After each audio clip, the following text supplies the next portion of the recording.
Okay, there we go. Hi, everybody. Welcome to the meeting of the Mayor and Council of Princeton. It is October 11th, 2021, and we'll start with our meeting statement.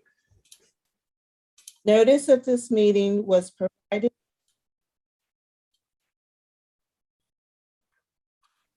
Can't hear you, Dolores. Can you hear me? Can you hear me now? Now we can, yeah. Okay. Notice of this meeting was provided in accordance with the requirements of the Open Public Meetings Act and state regulations governing remote public meetings, including the time, date, and location of the meeting, and clear and concise instructions to the public for accessing the meeting and making comments.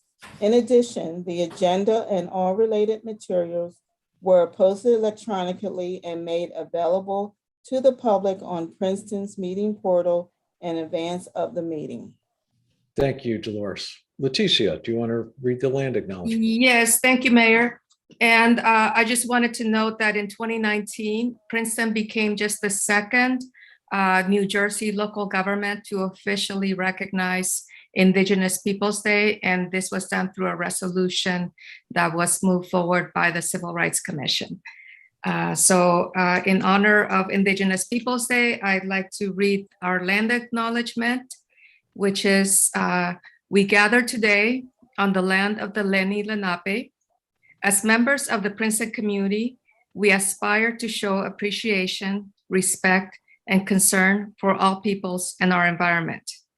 We honor the Lenape and other Indigenous caretakers of these lands and waters, the elders who lived here before, the Indigenous today, and the generations to come.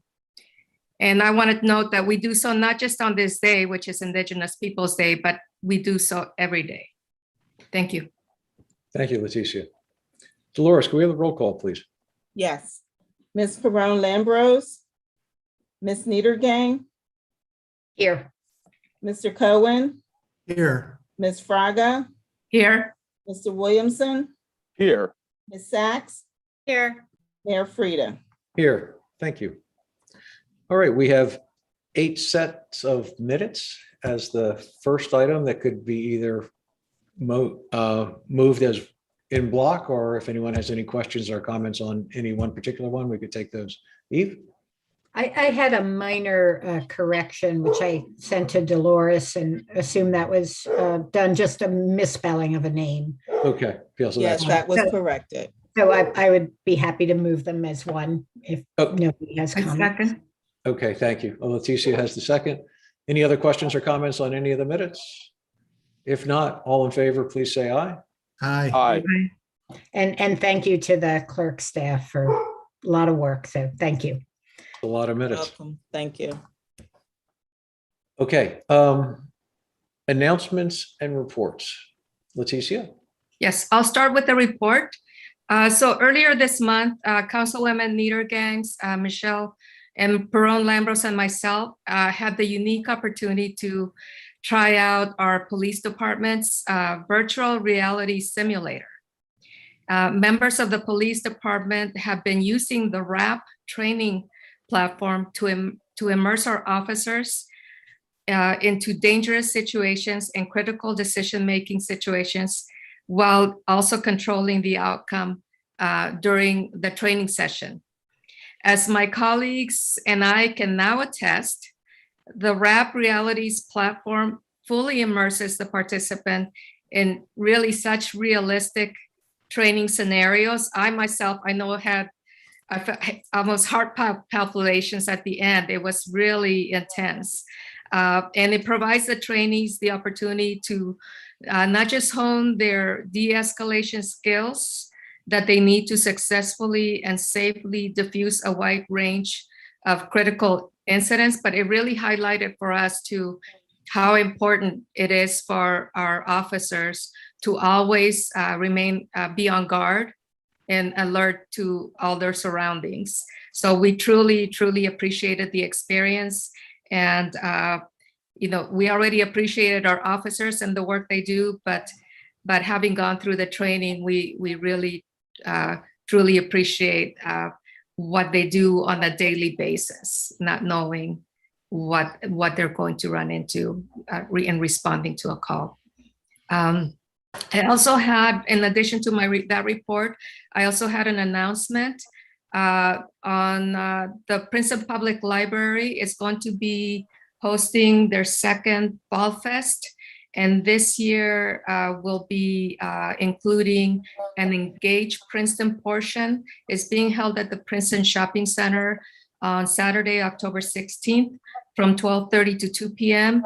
And it'll be an opportunity for members of the public to engage with not just with our nonprofit organizations and learn what they have to offer in the community, but also they've invited members of our boards, commissions, and community committees who have vacancies, upcoming vacancies. And Civil Rights Commission and the Human Services Commission actually both have 2 vacancies each that they're looking to fill. So, one opportunity to learn about their work is attend the Engage Princeton event at the shopping center on the 16th, but also can visit the municipal website to learn about the various BCCs and apply online to serve on any of the committees, boards, commissions, and committees who have vacancies. And that's all I have. Thank you. Thank you. David. I have a few brief reports. I wanted to say that the Vision Zero Task Force, which unfortunately got off to a bit of a slow start, has gotten back into the swing of things. All of our subcommittees, the working subcommittees, have convened, and we'll be looking to have a meeting of the steering committee before the end of the month. So stay tuned for that. The Flood and Stormwater Committee, as I'm sure everybody knows, had introduced the redevelopment ordinance for stormwater at a previous meeting. I will formally do this later, but we're actually asking to table and postpone the public hearing because we've had some good dialogue with stakeholders in the community, but want to continue that a little bit more before we actually have the public hearing. The second thing for flood and stormwater is that we have finalized and issued an RFP, request for proposals for a consultant to help us study the possibility of instituting a stormwater utility in Princeton. And I look forward to getting some good proposals and retaining somebody to help us with that process. And finally, I just wanted to mention that the Subplan Review Advisory Board last week had a really productive meeting with Princeton University and their consultants to get an overview of their sort of campus-wide policies for stormwater management, for renewable energy, for shade trees, and for mobility. And there are a number of areas, fruitful areas for ongoing collaboration to help the municipality work on these same areas as well. So that's it for my reports. Thank you, David. Eve. Thank you. Just a few brief announcements. From the Cannabis Task Force, after a series of public meetings last month, the task force is finalizing a set of recommendations to council and hopes to have a work session with council either at the end of this month on our meeting that we're holding on the 26th or sometime early next month. So I'll update you when we finalize a date.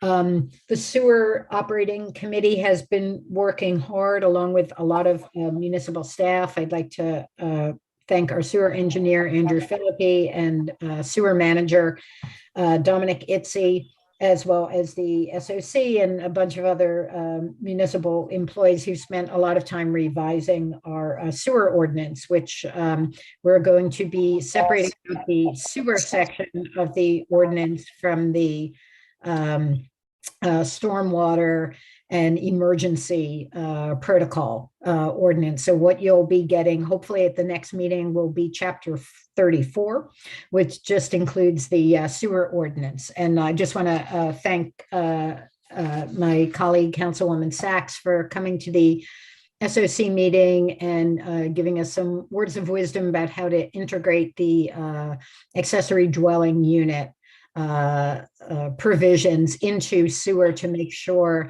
that we weren't doing anything in the SOC that would have a negative impact on a homeowner's ability to create an ADU. And just finally, a reminder from the Princeton Senior Resource Center that their fall fundraiser is this coming Saturday at 7 p.m. They're welcoming Bernice King, daughter of Martin Luther King and Coretta Scott King, CEO of the King Center and an advocate for peace. And she'll be speaking at a virtual event at 7:30.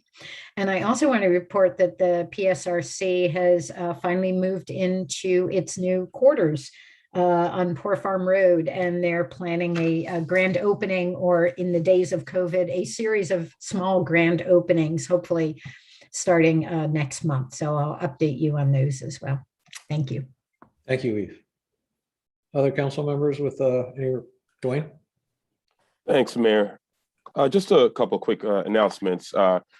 Over at the Recreation Department and Recreation Commission, Recreation just had its first adaptive track clinic, which was hosted by Coach Harrington, who I would also mention is one of the coaches for local Olympic gold medalist Athing Mu, and that went well. Of course, Princeton Special Sports is no longer operating in town, and unfortunately that left a gap for recreational activities for our special needs community. So the Recreation Department, they're working really hard to fill that gap, and this adaptive track clinic was one of those one of the items that they provided.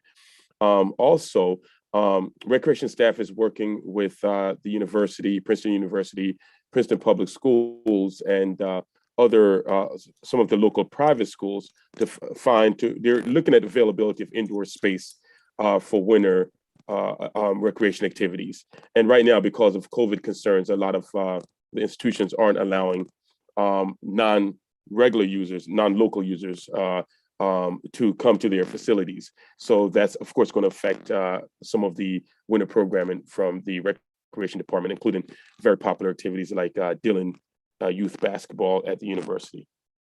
Over at the affordable housing, well, actually, in the affordable housing community, I should say, because this affects the Affordable Housing Board, Princeton Housing Authority, and Princeton Community Housing. We're all still working on providing group Wi-Fi. Of course, some money from our community block development grants were allocated to providing group Wi-Fi. So that RFP is still being developed. There are certain concerns that we're trying to overcome so we can provide those services to our affordable housing residents. That's it, Mayor. Thanks. Thank you, Dwayne. Any other council reports or announcements? Bernie, anything? Nothing, Mayor. Thanks. Thank you. Okay, Leticia, we have an award of recognition. I believe you're going to lead us off on. Yes, we certainly do. And I'm glad to see that she's already here. Today, it really gives me great pleasure to recognize and honor the Reverend Karen Hernandez grandson, and I notice I say it correctly, Hernandez, and to thank her for all her significant contributions to our community, and not to mention her many significant contributions to the Princeton Civil Rights Commission. She was one of the first members appointed when the commission was reinstated in 2016. Beloved urban pastor, chaplain, and activist, the Reverend Hernandez grandson has been the pastor at Westminster Presbyterian Church since 1995. The Westminster Presbyterian Church is an intercultural, open, and affirming social justice-oriented congregation. Her social justice advocacy is innately impassioned by her New Yorican, which for those who don't know is Puerto Rican from New York City heritage, Her heritage weaves together 3 races and cultures. Indigenous Taino, I'm not sure if I'm pronouncing that right, Taino, Black African, and White Spaniard. So it is most appropriate that we honor her on Indigenous Peoples' Day. The Reverend Hernandez grandson received her Master of Divinity degree from McCormick Theological Seminary in Chicago in 1994. In 1998, she was a PCUSA delegate to the Jubilee World Council of Churches in Zimbabwe and a member of the Trenton Latino Advisory Council. Then in 2017, she had the honor and felt privileged to serve on Princeton University's inaugural Community Partner in Residence at the Pace Center for Civic Engagement. Currently, she is the chaplain of the Bethany House of Hospitality, which is a young adult international community whose residents serve Trenton and Princeton. She is the vice moderator of United Mercer Interfaith Organization and the steward of the Westminster Nassau Presbyterian Church's 1K Churches Micro Business Loans Initiative that will support returning citizens, also known as the formerly incarcerated. For over 25 years, the Reverend Hernandez grandson has been a respected teacher and mentor for students of Princeton Theological Seminary and for clergy training and specializing in intercultural and urban ministry. She is a member of Princeton Theological Seminary's Urban Ministry Initiative Cabinet. Her greatest joy and accomplishment while serving as a member of Princeton Civil Rights Commission was supporting the creation, adoption, and implementation of Princeton's Racial Equity Impact Assessment Toolkit. But I should also mention too that she was also influential in us, the Civil Rights Commission, moving forward the resolution to establish Indigenous Peoples' Day. The Reverend Hernandez grandson is married to Dr. Michael Grandson and is mother to Michaela and Olivia. Thank you, Reverend. It has been a pleasure serving with you on the Civil Rights Commission. Throughout the years, you have brought comfort to our community in times of need and also lifted our spirits with your Spanish rendition of Havenu Shalom Aleichem. And if you haven't heard it, you need to attend one of our rallies where she's always lifts us up with that song. And Reverend, although you are no longer serving on the CRC, we all know that we are not saying goodbye to you, but instead, we'll, as we like to say, hasta la vista, until we see each other again. Muchísimas gracias y felicidades, querida amiga. Muchísimas gracias a ti. Do I have a moment to say more? Yes, you do. Okay. I do know how to keep it short, even though I'm a preacher. But I want to emphasize that I'm grateful for my Taino heritage, because the Taino Indian was known for being a peace-loving tribe. And so my heritage demands 2 things: that I be committed to peace, but that I'm always aware that I belong to a tribe. So and this tribe is a big tribe. This is interracial. This is open and affirming. This isn't just the Taino. And so I share this acknowledgement that you make today with all the amazing people that I have had the privilege to work with. And some of you are in these little boxes here. So thank you for that. I just want to briefly share a history about the Taino Indian. They were the indigenous of the Caribbean. At the time of European contact in the late 15th century, they were the principal inhabitants of what is today Puerto Rico, Cuba, Hispaniola, Jamaica, the Bahamas, and the Northern Lesser Antilles. I have to take this moment to invite you to consider replacing, if you adopted the term Latinx, for the term Latine. And here's why. Some people have challenged Latinx, saying it is an Anglicization as well as a term that is impossible to pronounce in Spanish. It is in response to that criticism that advocates encourage us to use today the word Latine. So Latin with an E at the end. Since some words in Spanish have an E at the end and can be either masculine or feminine, the word Latine can be used in gender neutral fashion. It can also be intentionally open and affirming. So thank you for sharing this meeting with me, inviting me here for this acknowledgement.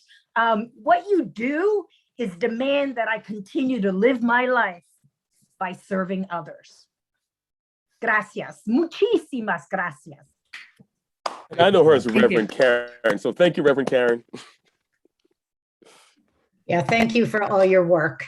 Much appreciated over the many, many years that you've been contributing to our community. Thank Okay. you. Thank you, Leticia. Thank you again, Karen. Okay, next item on the agenda, we have two proclamations. The first proclamation is for Brad Snyder. Adam, can you bring Brad in? All right, he should be coming in now. Okay.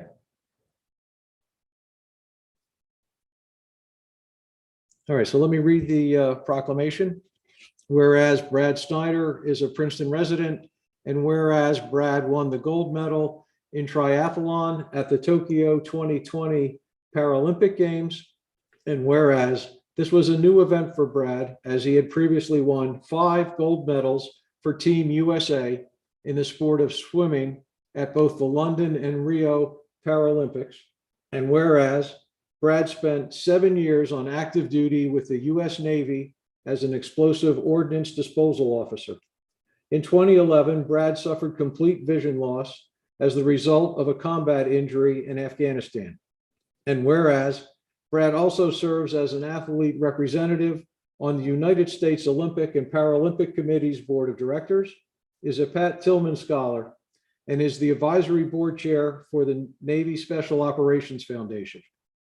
Now, therefore, I, Mark Frieda, Mayor of Princeton, County of Mercer, State of New Jersey, on behalf of the Princeton Council, do hereby proclaim our respect and gratitude to Brad Snyder. And I further declare that today, October 11th, 2021, be known as Brad Snyder Day in the municipality of Princeton, and call upon all citizens to hail Brad Snyder's outstanding service to the Princeton community with boisterous cheering and sustained applause. So Brad, congratulations for your amazing feats. And Brad, if you want to mute yourself, feel free to make a comment or two. Thank you, sir. I don't have anything profound to add, but I really appreciate what you just said. And it's been an odd, I've moved around quite a bit across my career, being in the Navy and as an athlete. And it's been odd coming to Princeton in the middle of a pandemic, but I gotta say, we feel very welcome and at home here. So thank you very much for running the city the way that you do. Thank you so much. Brad, thanks for joining us. Thanks for all your accomplishments. We appreciate Thank you, it. Brad. Thank you, Thanks, Brad. Congratulations. Thanks, everyone. Take care. Okay, Adam, if we could bring Frank Setnicki in next. Okay, I see a Frank with no last name and a Lauren Sednicki. Hey, Frank, I assume you're out there. Raise your hand so we know. Or Lexi Sednicki, sorry. Oh, okay, he might be with, oh no, Frank is, okay, Frank, just the Frank with no last name is the Frank we want. All right, he's coming in now. Okay, so we have another proclamation, and let me read that while Adam brings Frank into the meeting. Whereas Frank Setnicki of the Princeton First Aid and Rescue Squad is retiring on October 20th, 2021, after 35 years of service to the Princeton community, almost 15 of those years as chief of the Princeton First Aid and Rescue Squad. And whereas Frank started in EMS as a cadet in 1978 in East Amwell Township and was in the first EMT program that allowed 16 to 18-year-olds. He has remained a volunteer EMT in Hunterdon County ever since. And whereas PFARS hired Frank on October 20th, 1986 as a paid EMT, and Frank took on the paid chief's position when it was created on January 1, 2007. And whereas Frank led PFARS to be named Outstanding Public EMS Agency in 2008, and he himself was named EMT of the Year in 2016 by the New Jersey Department of Health and Senior Services Office of Emergency Medical Services. And whereas as an EMT, Frank has received multiple awards for saving lives throughout his career, as well as having delivered 17 babies. And whereas in addition to his work with PFARS, Frank is active in another EMS agency in Hunterdon County as a volunteer, where he led the effort to implement paid staff and led the effort to merge 2 EMS departments. And whereas Frank has been involved in the design and construction of 2 rescue squad stations, worked on the design of 6 heavy rescue vehicles, and helped develop a regional EMS training center. And whereas under Frank's leadership, PFARS has been on the cutting edge of implementing new treatments when available. Notable was the field use of EpiPens for anaphylactic reactions. Just days after these were placed in service, PFARS saved the life of a child using an EpiPen. And whereas in his spare time, Frank is a member of the New Jersey Department of Health and Senior Services Office of Emergency Medical Services EMT Training Fund Committee, president of the Hunterdon County EMS Squad Chiefs Association, and a founding member of the Hunterdon County Technical Rescue Task Force. Now, therefore, I, Mark Frieda, Mayor of Princeton, County of Mercer, State of New Jersey, on behalf of the Princeton Council, proclaim our respect and gratitude to Frank Seknicki. And I further declare that Wednesday, October 20th, 2021, Frank's last day as a PFARS employee, will be known as Frank Seknicki Day in the municipality of Princeton. Frank, congratulations. Feel free to jump in and make a comment. Thank you, Mayor Frieda and Council. I appreciate it. The town's changed quite a bit, but the people remain the same, being thoughtful and inviting to everybody. And I got to tell you, for the size town Princeton is, it still has that small town feel. When I started there, it was a lot smaller than it is now, not in size, but in population. But I've enjoyed working with everybody, on council throughout the years. Back then, it was the borough and the township, and then with the merger, and then continue on with the fire department and all the communities groups that we've worked with over the years. So thank you very much. I enjoyed it, and I'll still be popping in once in a while. I'm not going to disappear. Thank you, Frank. Thank you. Congratulations again. Congratulations. Best of luck. Okay. Moving on. Public comments for items not on the agenda. Does anyone in the public have any item they want to chat about that's not on the agenda? And just a reminder, people are given 3 minutes each. State your name and address when you start for the record, so we get it right in the minutes. Okay. Adam, can we bring in the first person with their hand up? Sure, we have Alice.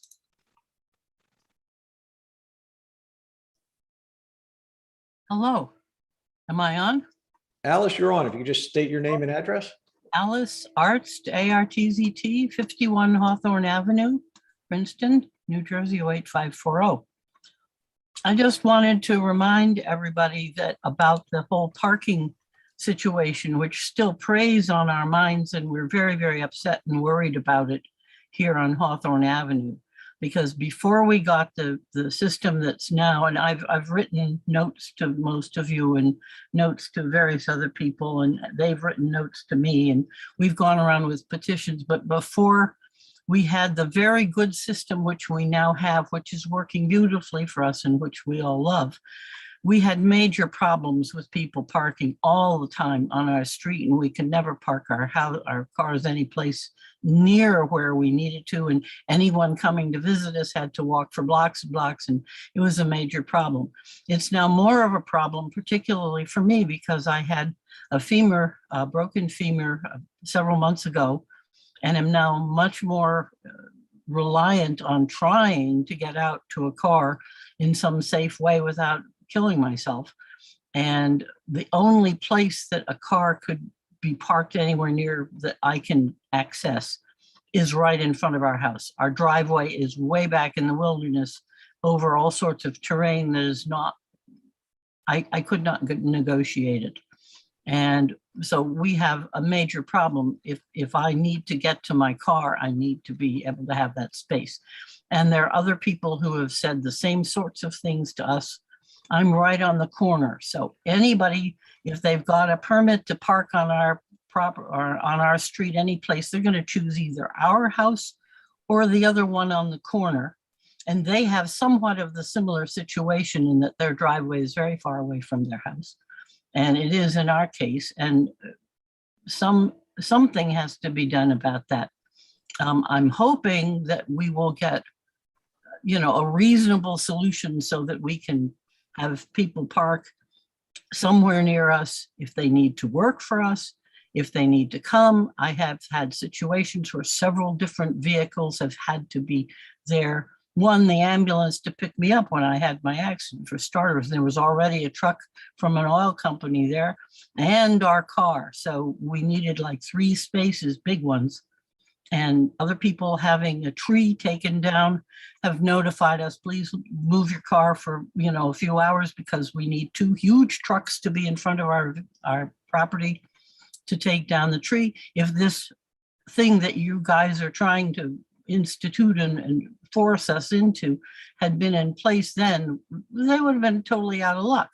People would end up parking their trucks and cars and ambulances in the middle of the street, putting cones up, and nobody could go anyplace. And that is a situation that many people have mentioned, that kind of thing. Or people who are invalids and they have to have people coming and visiting, nurses visiting every day. They have no place to put, those people unless we have parking on the street. I Alice? feel extremely Alice? strong about this. Yes. Okay, Alice, I'm sorry, I always hate to do this when I have to do this. Yeah. But can you wrap up? I'm sorry. Yeah, well, I've said all this stuff before and I will say it again and I will continue to say it. And it's very, very disturbing that, Okay, you seem to be railroading it through and I hate it. Okay, Alice, just for yourself and other people listening, the permit parking task force is still due to come back to the council at some point. I imagine there'll be more meetings in the neighborhoods. So there's no final solution, so to speak, that has yet been proposed. And I know that they're aware of your situation. And I believe people will see if they can find a way to reflect what needs to be done in your area to help you and others that might be in a similar situation. So more to come on this. Nothing's final yet. So thank you for your comments, though. Thank you. Sure. Have a good evening. Thank you. Yep. All right, Adam, can we bring in the next person? Yes, bringing in, I just see the initials JZAD. Okay. Hello, am I on? Yes, you are. Go ahead. Hi, it's Joshua Zinder. Sorry about the business frontage on the Zoom. Just quickly, I was pleased to see that the agenda, you're going to be selecting or approving a consultant for code harmonization. And I just wanted to remind everyone that in addition to code harmonization, we still have a number of issues that are impediments to businesses coming to town, and that is right now primarily related to signage. And formerly, when I was on the board of PMA, we had put together an entire signage package to revamp the signage, and I would hope that council would be possibly reconsidering that at the same time as the code harmonization. That was it. Thank you very much. Joshua Zinder. Thank you, Josh. Have a good evening. Thanks. Are there any other members of the public with a comment for something not on the agenda? Oh, I think there's one more. Yes, bringing over Fabian.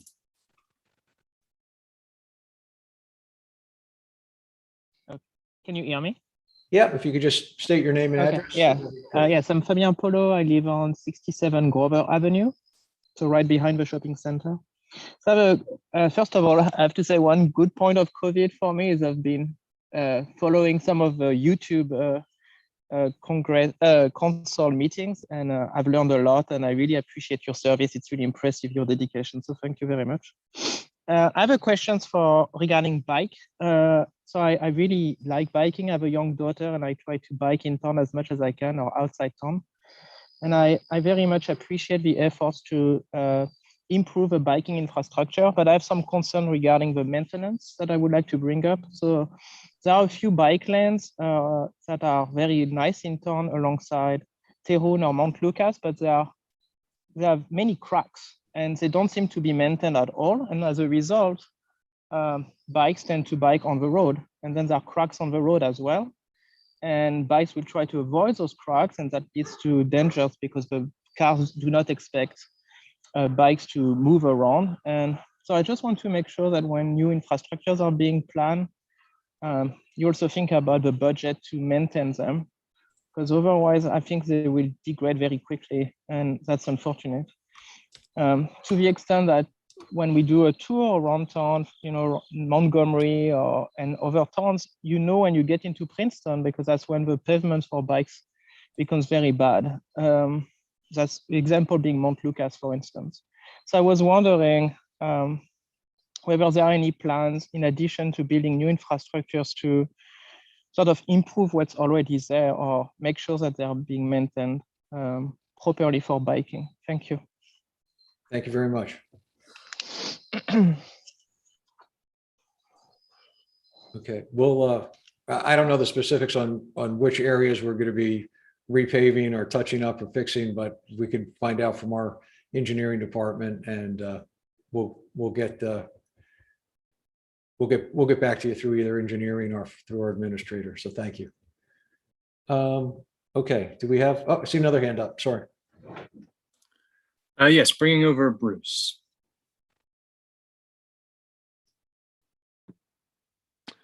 Good evening. Can you hear me? Yes, Bruce, go ahead. Just state your name and address. Right. Bruce Lawton at 51 Hawthorne Avenue. Thank you. I'll keep it brief. Tonight, I'd take a different approach. I've spoken to you before about obviously the parking stuff. Tonight, I'd like to ask the parking task force to consider outlier situations of certain households in Princeton that the implementation of their proposal will impact especially negatively. Unless, of course, they are willing to include exceptions and the grandfathering in of already existing agreements or understandings in their plan. My own household would be an example and case in point. Of the 21 houses on our block on Hawthorne Avenue, our house on the corner, right across from the Westminster Choir College and a short block from Princeton High School, is the only one that does not afford a reasonably convenient access point between a vehicle and an entrance to the dwelling for loading and unloading, whether it be passengers, groceries, equipment, what have you. Our only reasonable access point is the very first legally designated space on the street, which abuts our driveway and is the most direct gateway to our front door, as well as side door, as our driveway area is at the back of the property and at the furthest point on the property from the house. It's just the nature of the layout of this particular property, as opposed to pretty much most of the other in between properties on the block. Suffice it to say that before we fought to have the permitting amended on the street, space in front of our walkway was nearly always blocked by someone's parked vehicle. And even after being the first space and closest to the choir college and the high school, cars would still often end up there if we didn't get one of our cars out there first thing in the morning when it was legally possible to put it there. It has long been a stressful and anxiety-provoking situation for our household, as we truly need the exclusivity of this first legal space in front of our house due to our specific circumstances of the layout, unlike the other homes on the block that have reasonable access to their homes from the driveway. Further, my wife, who you've already heard from tonight, Alice, she had a stroke back in January of 2018 that basically the main effect, or the only lasting effect, is that it affected her eyesight. And it was around that time that I obtained a handicap designation placard for her car and requested the Princeton Police Department that we be allowed to designate the aforementioned space leading directly from our front walkway for her car and overnight parking of same. This grants her the most direct and least risky personal access, as the otherwise usual access to our vehicles is out a side door, down some steps, across a wooden deck, down some more stairs, into an uneven backyard to a strongly sloped back driveway. at night, and especially during, as you can imagine, inclement weather, snow, rain, what have you. This can be very risky, especially for an older person with eyesight issues. Well, Alice's eyesight has improved, and with special glasses, she can function, walk with a cane safely, and safely drive. I would like to see the space directly in front of our walk, already currently designated for her use in overnight parking, continue to be extended indefinitely, whatever the outcome of the Parking Task Force's efforts. This would give me a certain needed peace of mind when I happen to be away, and Alice's needs to get out and drive day or night. So in closing, I would respectfully ask the Parking Task Force to keep in mind such situations such as ours throughout our community. I'm sure we're not the only ones. I'm sure other people have similar stories. And that's why I chose to specifically put a spotlight on that tonight, rather than do the usual haranguing, if you will. So thank you very much, with great respect and thanks for listening. Have a good night. Thanks, Bruce. Have a great evening. Take care. You too. Thank you. Yep.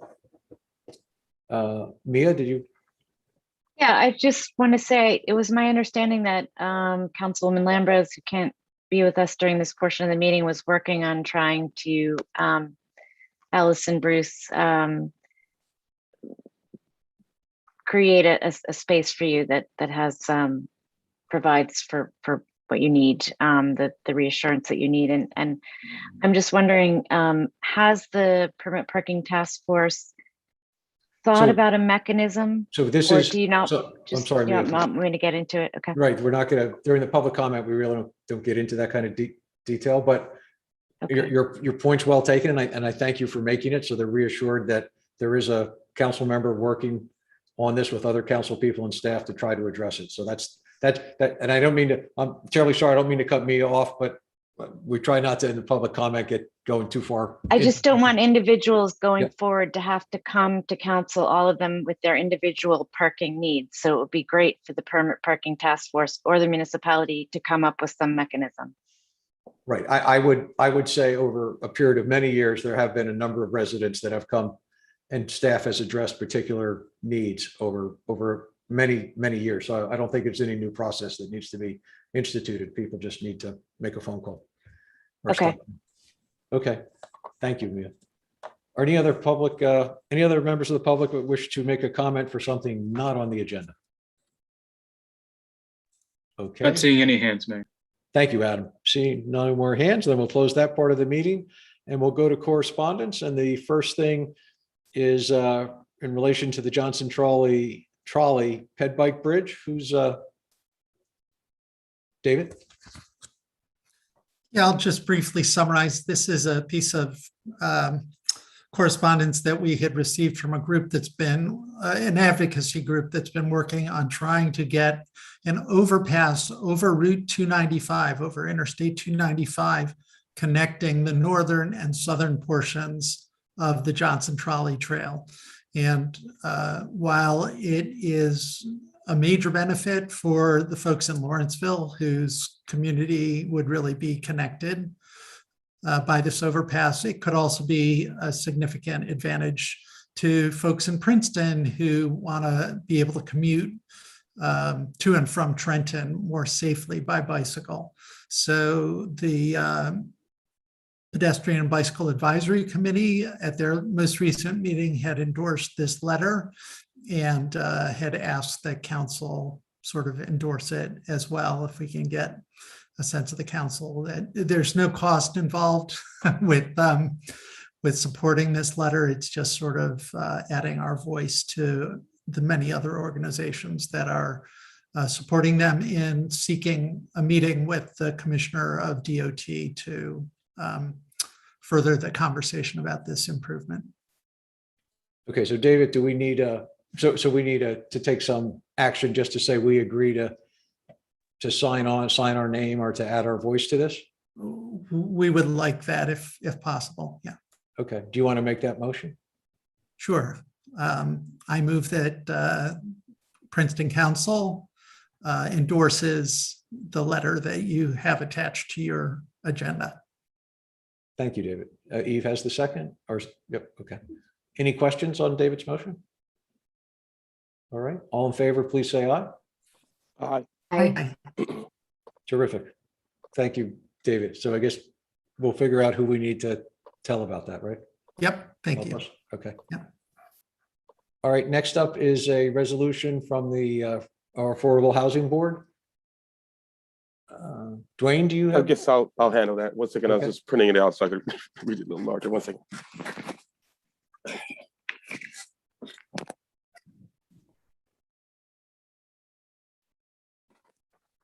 Okay, so the Affordable Housing Board drafted this resolution, and I'll just read it directly. Essentially, well, let me just give some background. Essentially, we're finding out that a lot of folks who need affordable housing, particularly among the immigrant community, do not have Social Security numbers. And so we have a task force which basically says, is basically trying to eliminate obstacles to access to affordable housing. And so this is the result of the work of the task force, and presented through our chair, Kate Warren. So I'll just read it.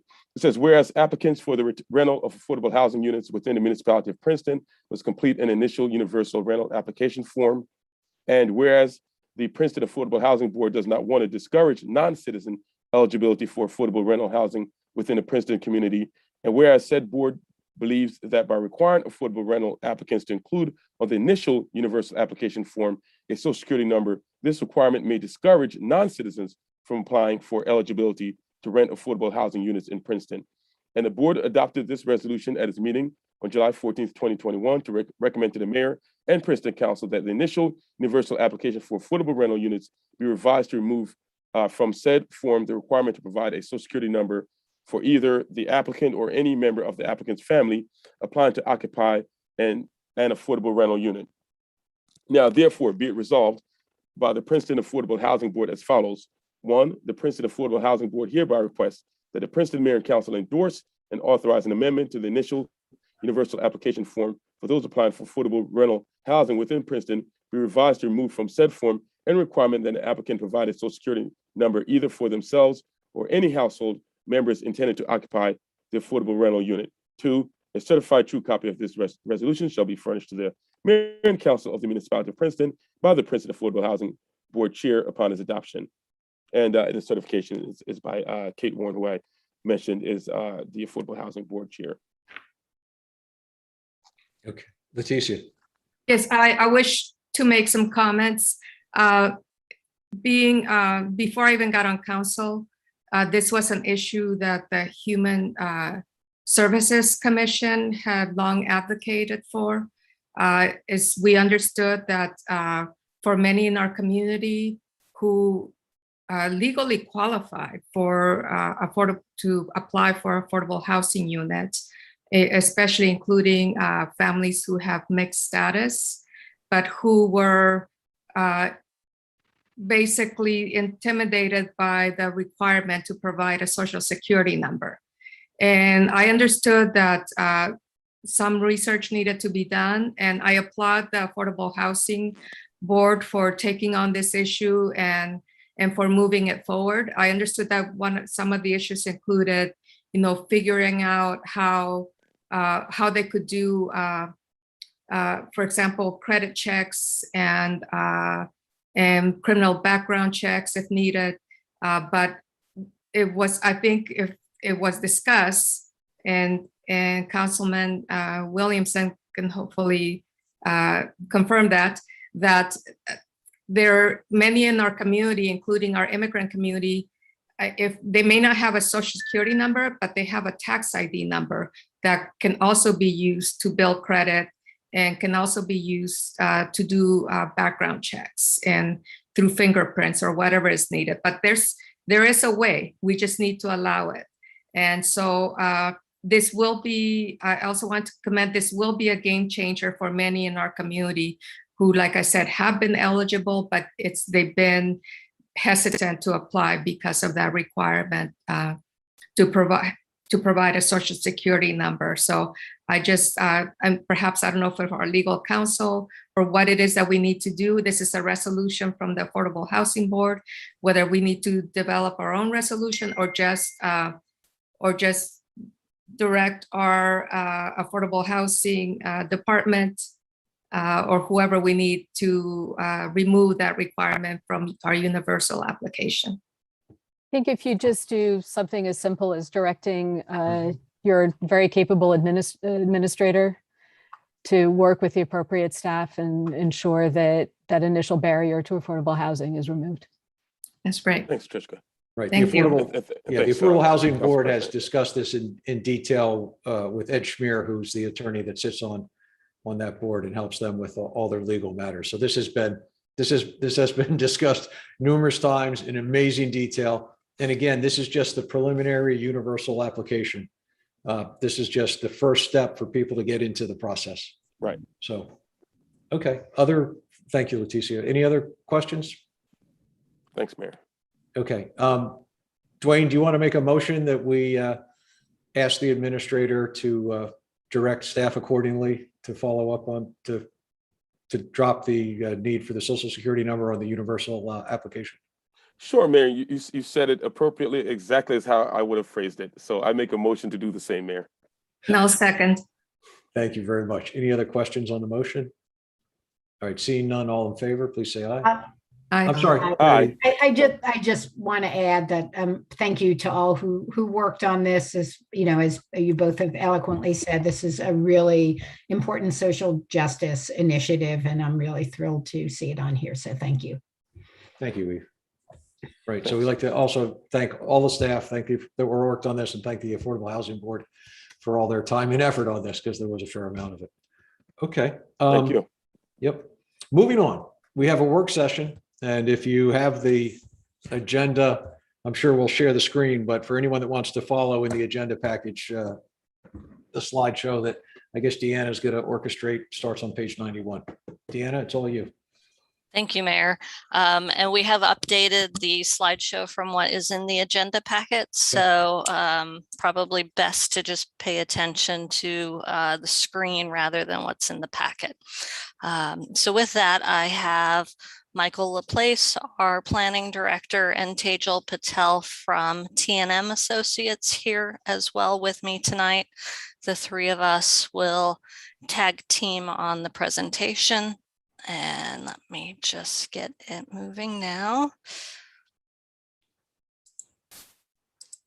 All right, can you see my screen? Yes.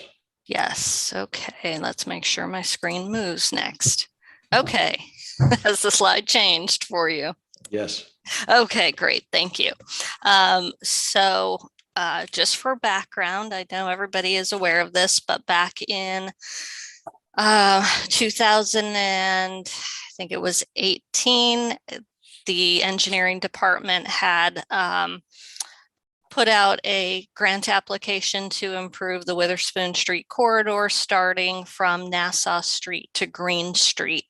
And with COVID coming on in 2020, we had started community input in February of 2020 prior to COVID, but got waylaid in the process in 2020 and took it up in earnest towards the end of the year. So just for background, we have been discussing Witherspoon Street now for over 18 months. And so with that, this is Witherspoon Street looking southbound from Paul Robeson towards Nassau Hall.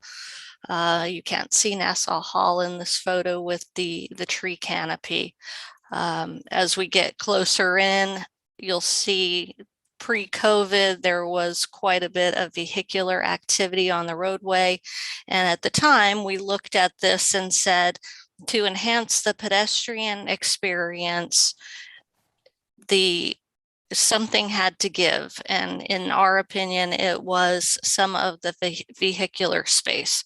So with that, and through our public engagement process, we did compile some guiding principles for the project, enhancing economic vitality of the downtown district, having a flexible design, preserving what's good in Princeton, but looking ahead to the future with sustainability, development, growth in mind.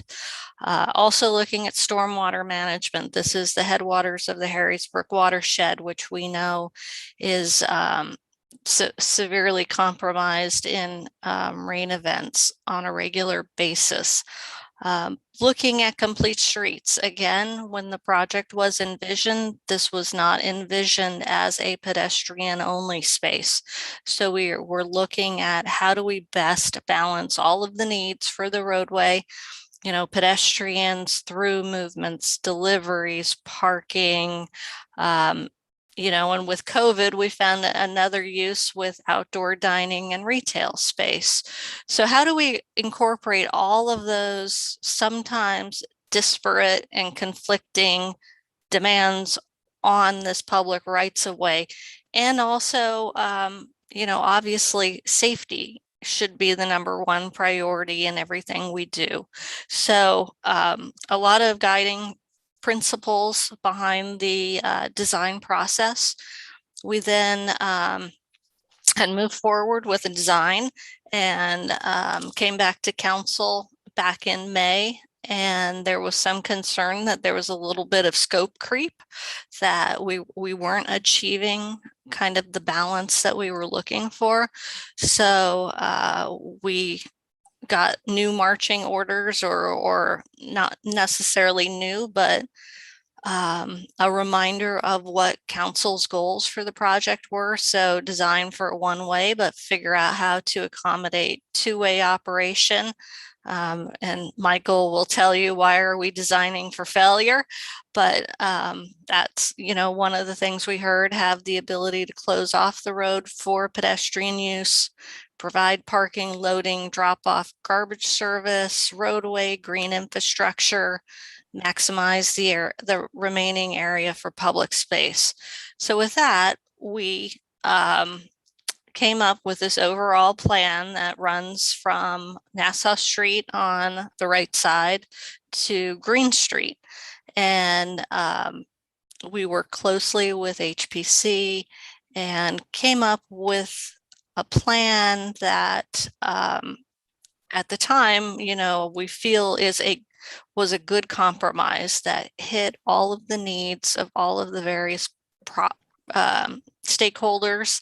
And just so you note that we did update the plan so that you see we have the updated 22-foot wide entrance, which is part of a resolution that's later on in the council agenda and that we discussed on Friday night.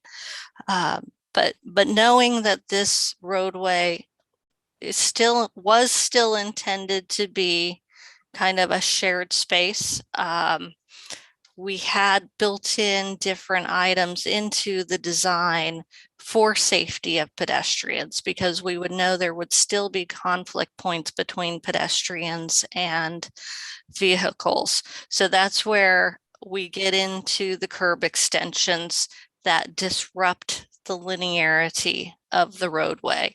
We have a neck down at Spring Street, again, because we're also going from a one-way to a two-way, and we have pedestrian traffic. So again, just trying to reduce and make the conflict points safer.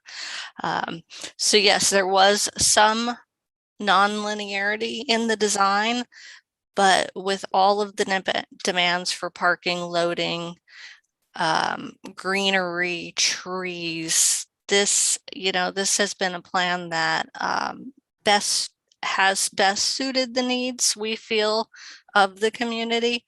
And so recently, everybody is aware that Jeff Speck came into town and had a very high level review of Witherspoon Street. He did not meet with staff before he put forth his overview of improvements that could be made to the roadway. So he really didn't understand, you know, the 18 months that we had put into the design work. And so from his high level overview, the presentation that that covered about 30 minutes of time,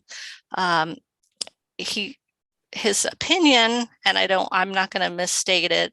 I think we all feel that he thought that our plan is a decent plan, but from his standpoint, it had complexity, inflexibility, tree loss, tree provision, suburbanism, and it lacked ambition.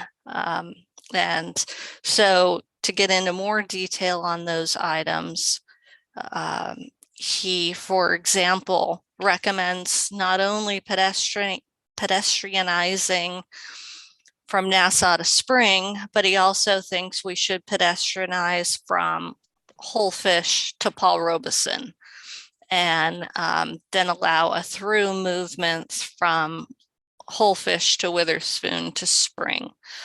He didn't like the wiggles and woggles in the curb line. Bernie asked me if woggles was a technical term, and I said, well, I watched the video and I think that's what he said. So that he just felt that it was an incredibly fixed and inflexible design. He is, one thing he mentioned was, can we provide a left turn from South Tulane on to Spring Street to access the parking garage? That's always something that could be considered, but it would require the removal of quite a bit of parking and loading area in front of D'Angelo's. So the fact that we already have access to Spring Street garage from other directions, that would be something that council would have to take into consideration if they wanted to increase access in this way. Again, use a curbless road section, use an inverse crown, which is a V-shaped crown in the road to capture stormwater runoff. Remove green infrastructure. He incorrectly stated that he thought we were putting grass under the trees. And I just want to clarify that we are not putting grass under the trees. It's actually a stormwater management feature to detain stormwater, and it would be planted with a variety of tolerant materials that could take the road salt, could take the water, could take dry periods, and have seasonal interest all 4 seasons. So it was not a suburbanizing, with a green strip of the roadway. Looking to install trees 20 feet on center, as well as 20 feet from across the road from tree to tree. Again, we'll get into it later, but there's a lot of utilities under the road. And so what we have to look at is, how many trees can we put in considering what we've got under the roadway? And we strive to get that 20 to 30 foot on center spacing. Using pervious pavement, and I'll go into that later. Using pavers, building face to building face. Well, we are doing that. That is part of our design. He recommends not distinguishing travel lanes, looking at using retractable bollards at each end of the street, and keeping the pear trees if they can be saved. He also he mentioned a few different towns, and this is where I'm going to turn it over to Michael in relation to pedestrianized streets. Good evening, everyone. Yeah, I did watch the taping of the presentation with a lot of interest, because I've said to my colleagues and everyone, it's wonderful when the whole town's talking about planning and design. So this is great. But I was interested in some of the examples and other places that Mr. Speck raised. One that I'm very familiar with is Burlington, Vermont, because I was the planning director there for several years, and my offices in the city hall were right on Church Street. Church Street Marketplace is a 4-block pedestrian-only mall through the downtown. And it's an interesting example. It's successful, but what you need to know is that it is as I said, it's permanently pedestrian. Those bollards, in 3 years that I was there, they were never moved. I guess once I saw them moved for utility vehicles, but not on a regular basis. Most of the loading and access to the businesses in terms of bringing stock and that sort of thing is from the rear of these buildings, from service alleys. And also there's parking garages that are behind these blocks of buildings. And so that there's convenient walkways only about a half a block from behind these buildings onto Church Street. So a little different than the way we're laid out here in Princeton. I just wanted you to understand that. Also, what's very important is this kind of 4-block pedestrian mall that's total pedestrian use, and it's got programming and there's a lot of maintenance involved. There's a full-time city department with a full-time director and staff that takes care of it. So it's quite an investment. What's the next one? Let's see here. I think Charlottesville, Virginia, we have a shot at. Yep. Yeah, I visited this one. I know that Councilman Cohen is very familiar with this. One of his alma maters is in Charlottesville. It's a very successful pedestrian mall from what I've seen at certain times of the day and week. I've also been on it when it's very sparse, like off hours, late evening, that sort of thing. But like anything else, if you make this commitment to full pedestrian space with no vehicles, you've really got to make sure you've got an adequate amount of foot traffic, because foot traffic means safety. It gives a feeling of safety, and it also is actually eyes on the street. So, Charlottesville is much larger population than Princeton, and the University of Virginia is much larger than Princeton University. So there's just a lot more people, I think, plus all the regional visitors that come through Charlottesville. So some similarities, some differences. I'm also guessing that I recall parking in a parking structure right off this street. And I do think there's service alleys. So these buildings may also all be serviced in terms of loading from the rear as opposed to having to go in the front. Was there another city? Princeton. That's our city, our town. What a beautiful city. This is an interesting aerial. If you look closely, that's Nassau Street running towards the bottom, slightly angled from left to right. And as we all know, as Nassau Street comes into the center of town, it's quite wide. And not only is the vehicular, what we call the cartway between the two curbs, very wide, but the sidewalk, which is a wonderful legacy that we have, the sidewalk in front of the businesses on the northerly side is very wide. So there's a lot of potential that we're going to realize when we do our streetscaping there, from more trees and outdoor seating areas and lots of good amenities. So we have not only the entire Princeton campus, the front lawn in front of Nassau Hall, directly across the street from the beginning of our project area on Witherspoon Street. We have these wide sidewalks that stretch for blocks east and west of Witherspoon on Nassau. Then when you go down just 2 blocks past Spring Street, you have Heinz Plaza, which is one of the most successful public open spaces and plazas in New Jersey. I mean, I can't tell you how many times I've been in other towns and they've talked about Heinz Plaza in Princeton, or held up as an example of great urban design. And you all know that. You've all been to conferences or talked to friends, and the feedback has been wonderful in terms of having this people place, this plaza right there. And then, of course, Palmer Square, the Green and Tiger Park is also just a block away through popular walkways like the Alchemist and Barrister alleyway there. So I guess my point there is that I think the design that we had been developing seems to me, from a planning perspective, to make a lot of sense, because it addresses what the initial challenge was to look at what worked in our temporary emergency situation during the pandemic, which was to create more outdoor seating, more pedestrian spaces, give it sort of a sense of a celebration space. And how do we make that permanent? And I think the design that we've been working with reflects that. Now, I think some of the comments, I mean, and that's in terms of the wider sidewalks and all the things that we've been working on.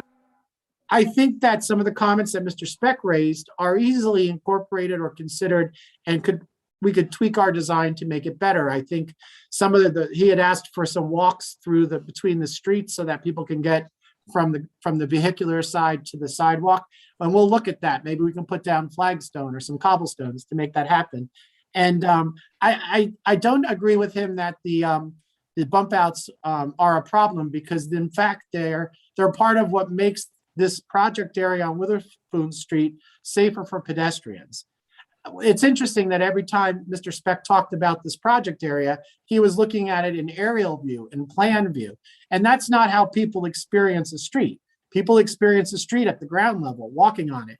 And what you'll see, like you would see on any street block, is trees and vertical elements. You know, you're not looking at flat areas on the sidewalk. It's just a different point of view. We experience life on ground, on our feet. So I think that's important to note. But all in all, I guess my reaction to is I think Mr. Speck brought up some good points, urban design points, where we can make our plan better. But I think our plan is a solid one that reflects what our needs were when we started over 18 months ago. And I think it's been refined pretty impressively with the comments of various segments of the community. Thank you, Michael. So moving forward, the purpose of today's work session is to just talk through some of the comments that, you know, could affect where we go in our refinements on the project. So first off, one question to consider, and I don't want answers now. What I'm doing is I'll pose the questions. I'm going to go through a few more slides, and then we'll come back to the questions so we can have a discussion. But so first off, should Witherspoon Street from Whole Fish to Paul Robeson be pedestrianized? That's, you know, part of what Jeff Speck was recommending. And if so, what does that look like to council? Second question is stormwater management important for this project? Does council support green infrastructure? Should additional time be spent to investigate a curbless design? If curbless, what speed controls are preferred within the road section? Raised crosswalks or bollards, portable planters? So those are just some of the considerations that we've been mulling through the last week and a half since Jeff Speck's presentation. So now we'll just go into, this is what the road looks like currently. We have the east side of Witherspoon Street on this side. We've got the west side here.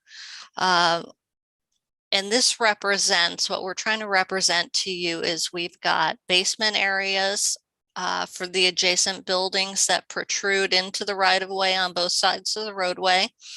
And we have, these are all of the utilities to date that we know that are under the ground. So there is 2 storm sewer systems, one on each side of the road. We've got 2 water mains in the road, one here and one over here. We've got telecommunications ducts on both sides of the road. We've got a gas main on one side over here. We've got a whole electrical duct of conduits towards the center of the road. We have sanitary sewer. And we've got some other abandoned utilities and I think just unknown things under the roadway. And when you start looking at what this means for services to each property along the way, you have water mains or water lines that are going into each building to serve each building. You have sanitary sewers that go into each building. So it's not just the pipes that run parallel to the buildings. You also have these perpendicular services.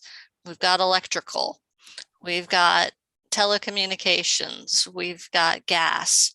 So you can only imagine when we start peeling off the asphalt to start making our improvements in here, what we have to deal with.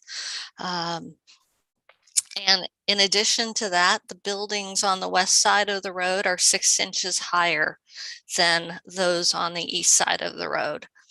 So this is the design that we've been working with that shows the 22-foot wide cartway, as Michael referred to it, the curb to curb section, and it would be set up so that we would have a 12-foot through lane and a 10-foot service lane. Within, on the sides of that, we've built in areas that are green infrastructure as well as tree planting areas. And that's where Michael had mentioned that we can further refine the design to provide more breaks in the green infrastructure so that there is more opportunities to interface with the cartway area. And then we have the work on replacing sidewalks on either side of the green infrastructure. So this is just a representation of our design now. If we started looking at, instead of green infrastructure, doing some sort of a silva cell, which is something that came up in the discussion, it's actually this structure that fits under the sidewalk that provides kind of an open connected area between tree wells, that somehow we would have to build that into this space under the sidewalk.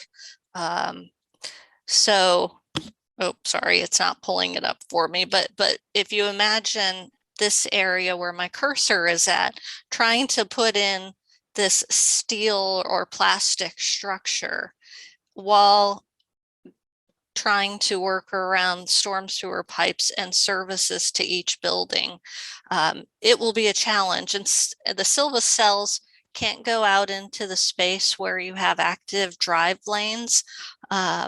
So for example, if we decided that the road was going to be pedestrian only, you know, then a structure like this would be able to be carried out under the roadway. But in this case, it really would be confined in the area from the edge of the travel way towards the building on each side. And then you have to interface with basements and with the existing utilities. And then, so we did look at the inverse crown idea for Jeff's spec. Again, as I mentioned, we have one side of the road that is 6 inches higher than the other side of the road. And so when you try to carry an ADA compliant slope, because we do still want to acknowledge that this space could be completely closed for pedestrian use, and so we have to maintain ADA compliant slopes, that would put that V channel, that inverse crown, somewhere in the through lane. And so that can become an issue in terms of just through vehicular movement. So in that case, we would probably look at switching the side of the road where the through lane is versus the service lane. To try to put that V crown area in at the center of the road, we would get into a situation where we don't have ADA compliant slopes. So that wasn't possible. We've looked at pervious pavement, and again, like the silva cells, the pervious pavement really can't handle the wheel movements of traffic. So again, it would be really maintaining just the space from the edge of the roadway to the basements and the buildings. But again, as you saw where all those existing utilities are, we're getting into conflicts with what is already in that space.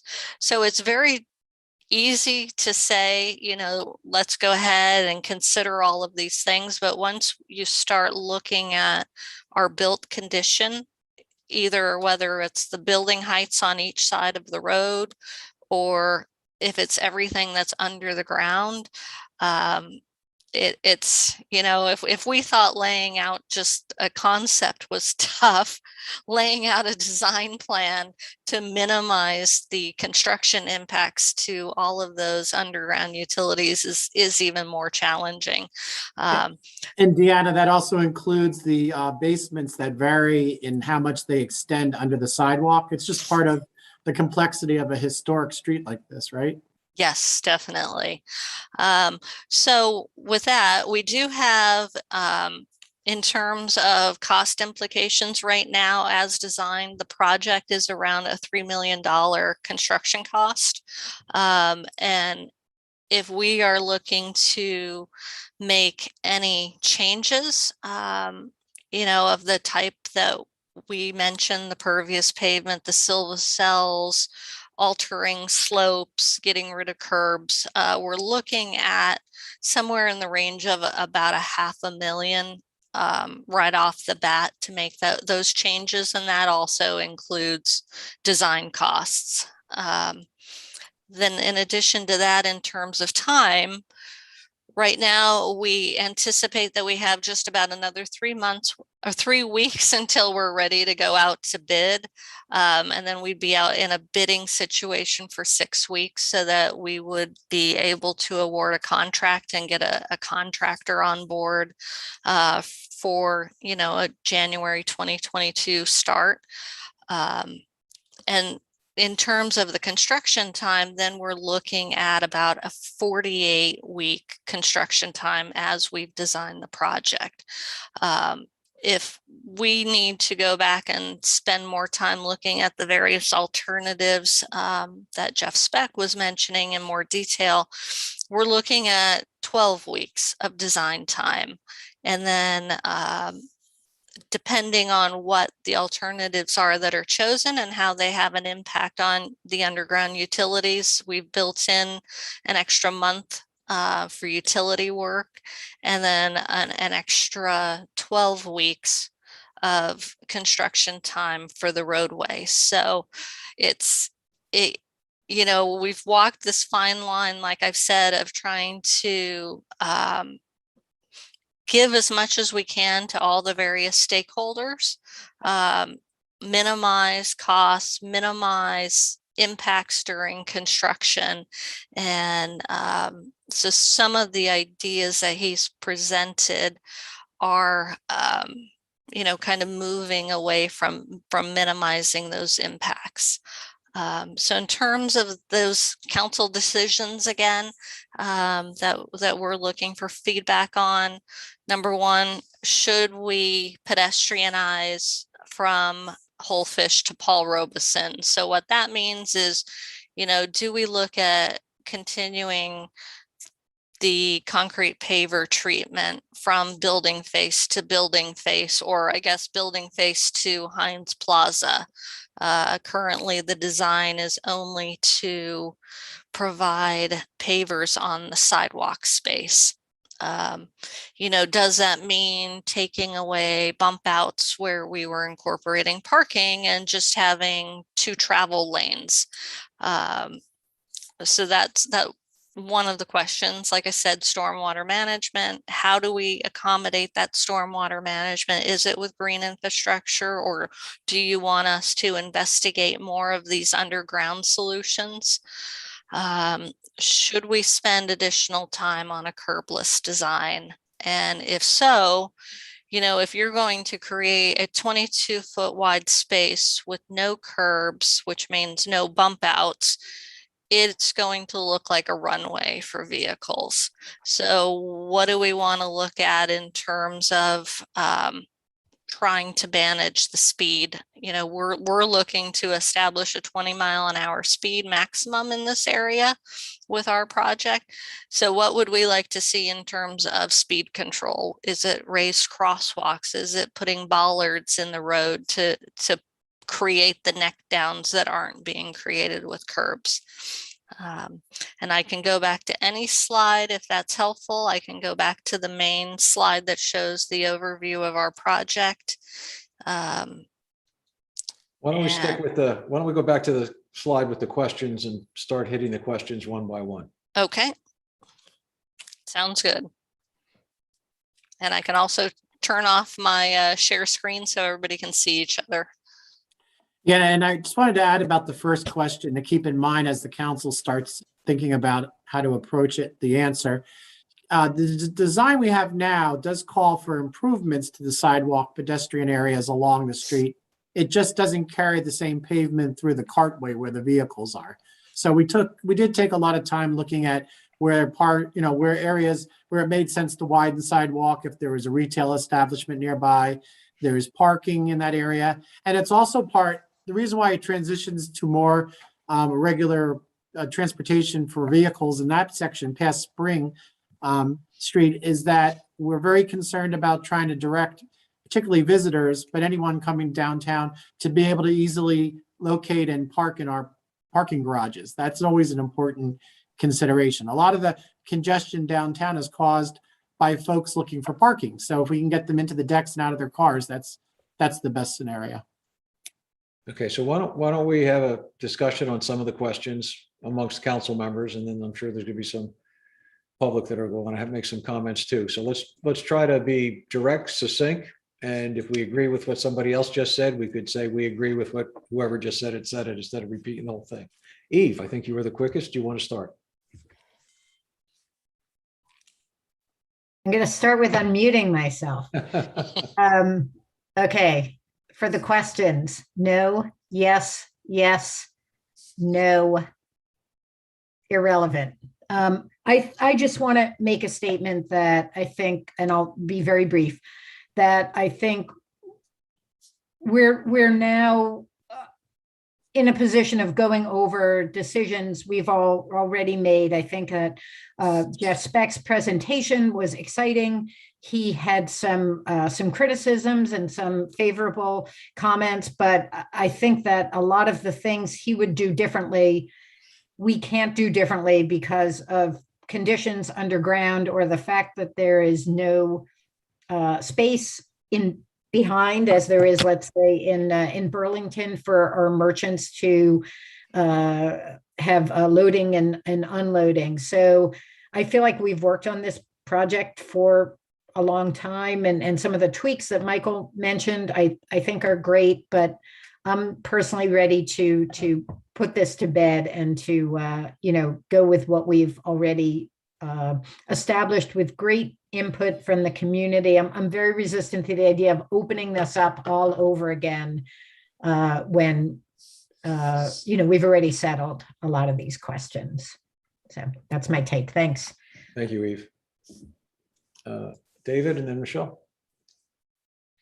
Yeah, so I actually wanted to ask Deanna to talk a little bit more about numbers 2 and 3, specifically, if we went with a pervious paver design, how does that compare to green infrastructure in terms of its capability to manage stormwater, both in storage and also in quality treatment? Okay, and I may have to turn that one over to Tachel. And you're muted, Tachel.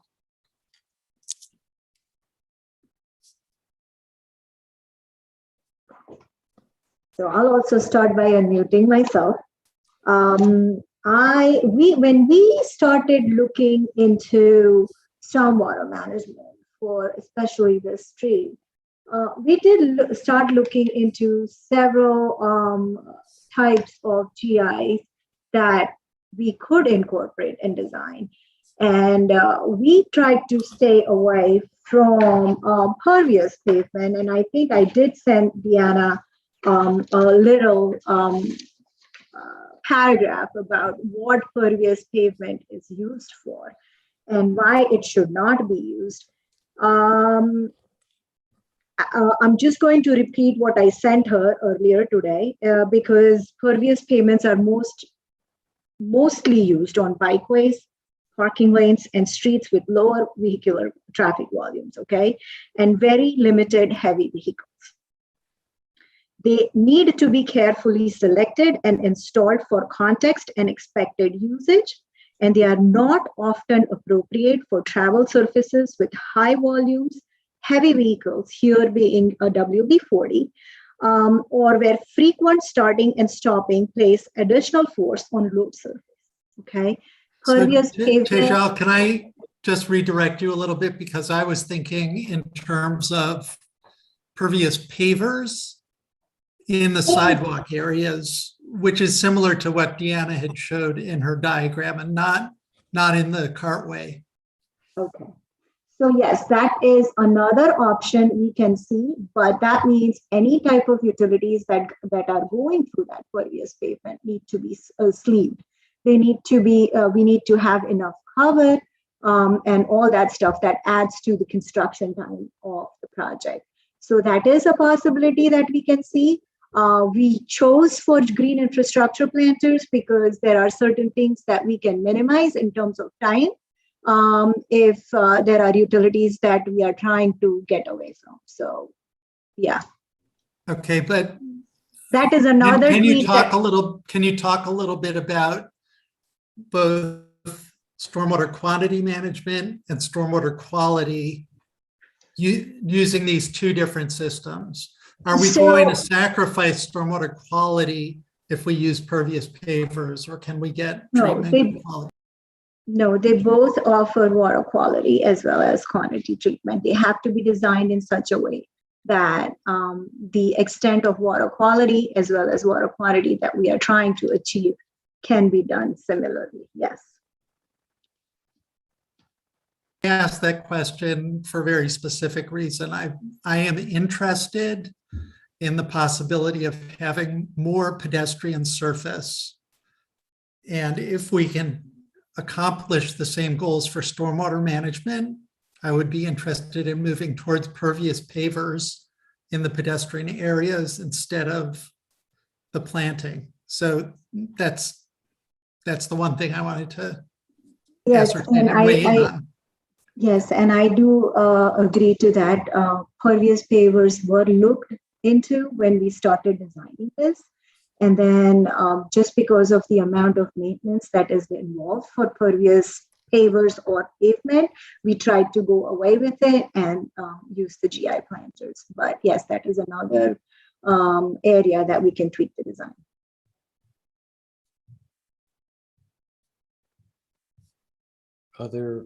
David, was that it for you right now? For now. Okay, thank you. Michelle? Okay, hi.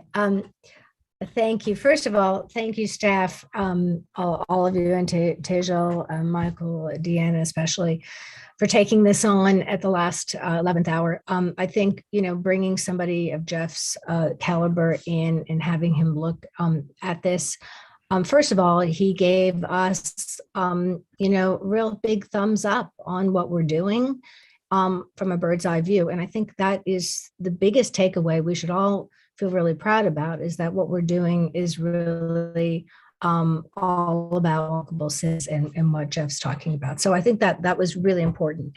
I think that going back to his comments, when he said you're not being ambitious enough, I really think he was referring to our council decision number 1, not bringing it all the way to Paul Robeson. And I think that at this late date, changing that entire plan would be pretty disruptive. And short of really bringing him on board and having him really explain this more and work more with us, I'm really not sure this whole wiggle thing about, Spring Street connecting to Hullfish and being the thoroughfare and changing the whole traffic flow, I think would be really disruptive to the plan that we have right now. I think if we can at least do the pavers through there and have a lot of what he said was maximum flexibility. We go back and revisit that piece because that's really traffic flow more than anything. So I would say no to changing anything on the Witherspoon Hullfish to Paul Robeson right now. 2 and 3, absolutely not important. It's imperative. We have to have stormwater management. This is what, is like just critical to this whole piece. So of course, yes to number 2. Number 3, the supporting green infrastructure. I think David's suggestion, I think we talked about this before. And I think one of the things where Jeff Speck, from my understanding of Jeff Speck's critique, was that it was overly designed. There was like too much going on. And he thought just your trees in a straight tree line would look nicer. But I know what you're saying and understand in terms of the planting. I do think he thought that was grass. So maybe we can consider under number 3, we need more ability for people to cross over and walk from place to place. So maybe some of that could be those impervious pavers that David just mentioned. So I would say number 3, if we can look at that a little bit more closely. And then number 4 and 5, if we can do a curbless design, if you can take another week or two to look at it and come back and tell us what exactly it would cost, if it's not, it sounds like it's not feasible, but I'd like to at least know, not be penny wise and pound foolish if it's, if it makes sense or not. And then if we don't do the curbless, do we do raised sidewalks or bollards or bump outs? And again, I can't really answer that question. I think I really would defer to more expert in terms of the traffic calming measures. I think that either could work. So I'll listen to my other colleagues, but that's kind of where I am right now. And thank you. Thanks, Michelle. Thank you. Other council members? Mia? Yeah, I think it was pretty clear that when Jeff Speck said that we weren't being ambitious enough, he really meant that his vision was a fully pedestrianized street with some flexibility that we could allow the loading and unloading that's not possible in some of the examples that he gave. I mean, in Princeton, but that is possible in some of the examples he gave, like Burlington. And the situation is that, council voted last year on what was at the time considered to be a compromise solution between the people who would like to go back to what was and the people who would like full pedestrianization. So maybe in voting for that compromise, they say, you've gotten it right when a true compromise, when everybody is opposed to what you're doing. But I would say that we seem to have fully opened up this Pandora's box again, because just this week since Speck spoke to us, I would say we have been really inundated by a lot of people who have doubled down for either the full pedestrianization or going back to what was. So we seem to be stuck in this unfortunate dynamic. And so we're basically back to where we started. I think where we have to decide what is the true compromise path here. I'm not exactly sure what that is. In terms of the curbless design, I would just say that it seems clear that the reason why the curbs are there is to protect the pedestrian activity. I don't know to what extent bollards could have that same impact. If the street were to be designed in the way and for the purpose that Jeff Speck had in mind, which was primarily pedestrian, it seems that bollards are okay when the main use is pedestrian. But if it's being designed the way that our staff planned, which is fully vehicular, just not 2 lanes, I'm not sure that bollards provide that same level of pedestrian protection. And just very quickly, in terms of the answers, number one, I can't answer that right now. That is beyond the scope of work that was originally undertaken with this study. And if our staff wanted to come back and, give numbers and time and what that would look like, but it does seem to me that let's at least try to answer what's on our plate right now. Is stormwater management important for this project? That's a rhetorical question. Is anyone going to say no, it's not important? The issue is just how can it best be accomplished? And were there some solutions in which stormwater could be addressed that would also allow for more flexible design? It seems that the answer we're getting from our staff is no. Does council support green infrastructure? Of course we support green infrastructure. What does that mean in terms of the layout? Again, it seems like council is agreeing with Speck that if that means a suburbanization of the design, and we could do something, as David suggested, like pervious pavers, that seems to be what council is leaning toward. And if curbless, which speed controls are preferred? That also seems to me to be a rhetorical question, because we really haven't established whether if in fact this is going to be what was originally planned, which was not a pedestrianized space, but a space that is equally shared. There is vehicular activity and enhanced pedestrian space, whether without the curbs, the pedestrian activity is sufficiently protected. And I don't know the answer to that. So. Okay, thank you, Mia. Let me just jump in to take a shot at things. I think the answer to number one is no. Stormwater management's obviously important. And the green infrastructure question, I think it's a matter of how do we address all the runoff, but still make the design work? So I'd be concerned, how do people cross over the imagined green infrastructure that's shown now? Or do they have to walk around it? It's also a critical question for the side of the street where the parking and delivery zones are, because you open the door and are you stepping into the green infrastructure, or is there something that covers it, or whatever? So to get back to what David said, I would wonder, what's the maintenance difference between the green infrastructure that's shown versus pavers that the water basically can pass through, right? And then, I mean, you just don't put the pavers there and forget them. You got to come back. There's maintenance to do that to make sure the water still gets through, or they get clogged up and it doesn't work. But which is easier? Which makes more sense? And I don't know the answer to that, but that would be interesting, because we don't want the green infrastructure to be ruined 3 months after we put it in because everybody's walking through it. Mm-hmm. So that would be something to look at. The bump outs, I really think the bump outs should not be physical bump outs, that they could be bump outs through the use of different pavers, a different design or shape of paver, a different color of paver, and maybe you do have bollards or removable planter boxes or something.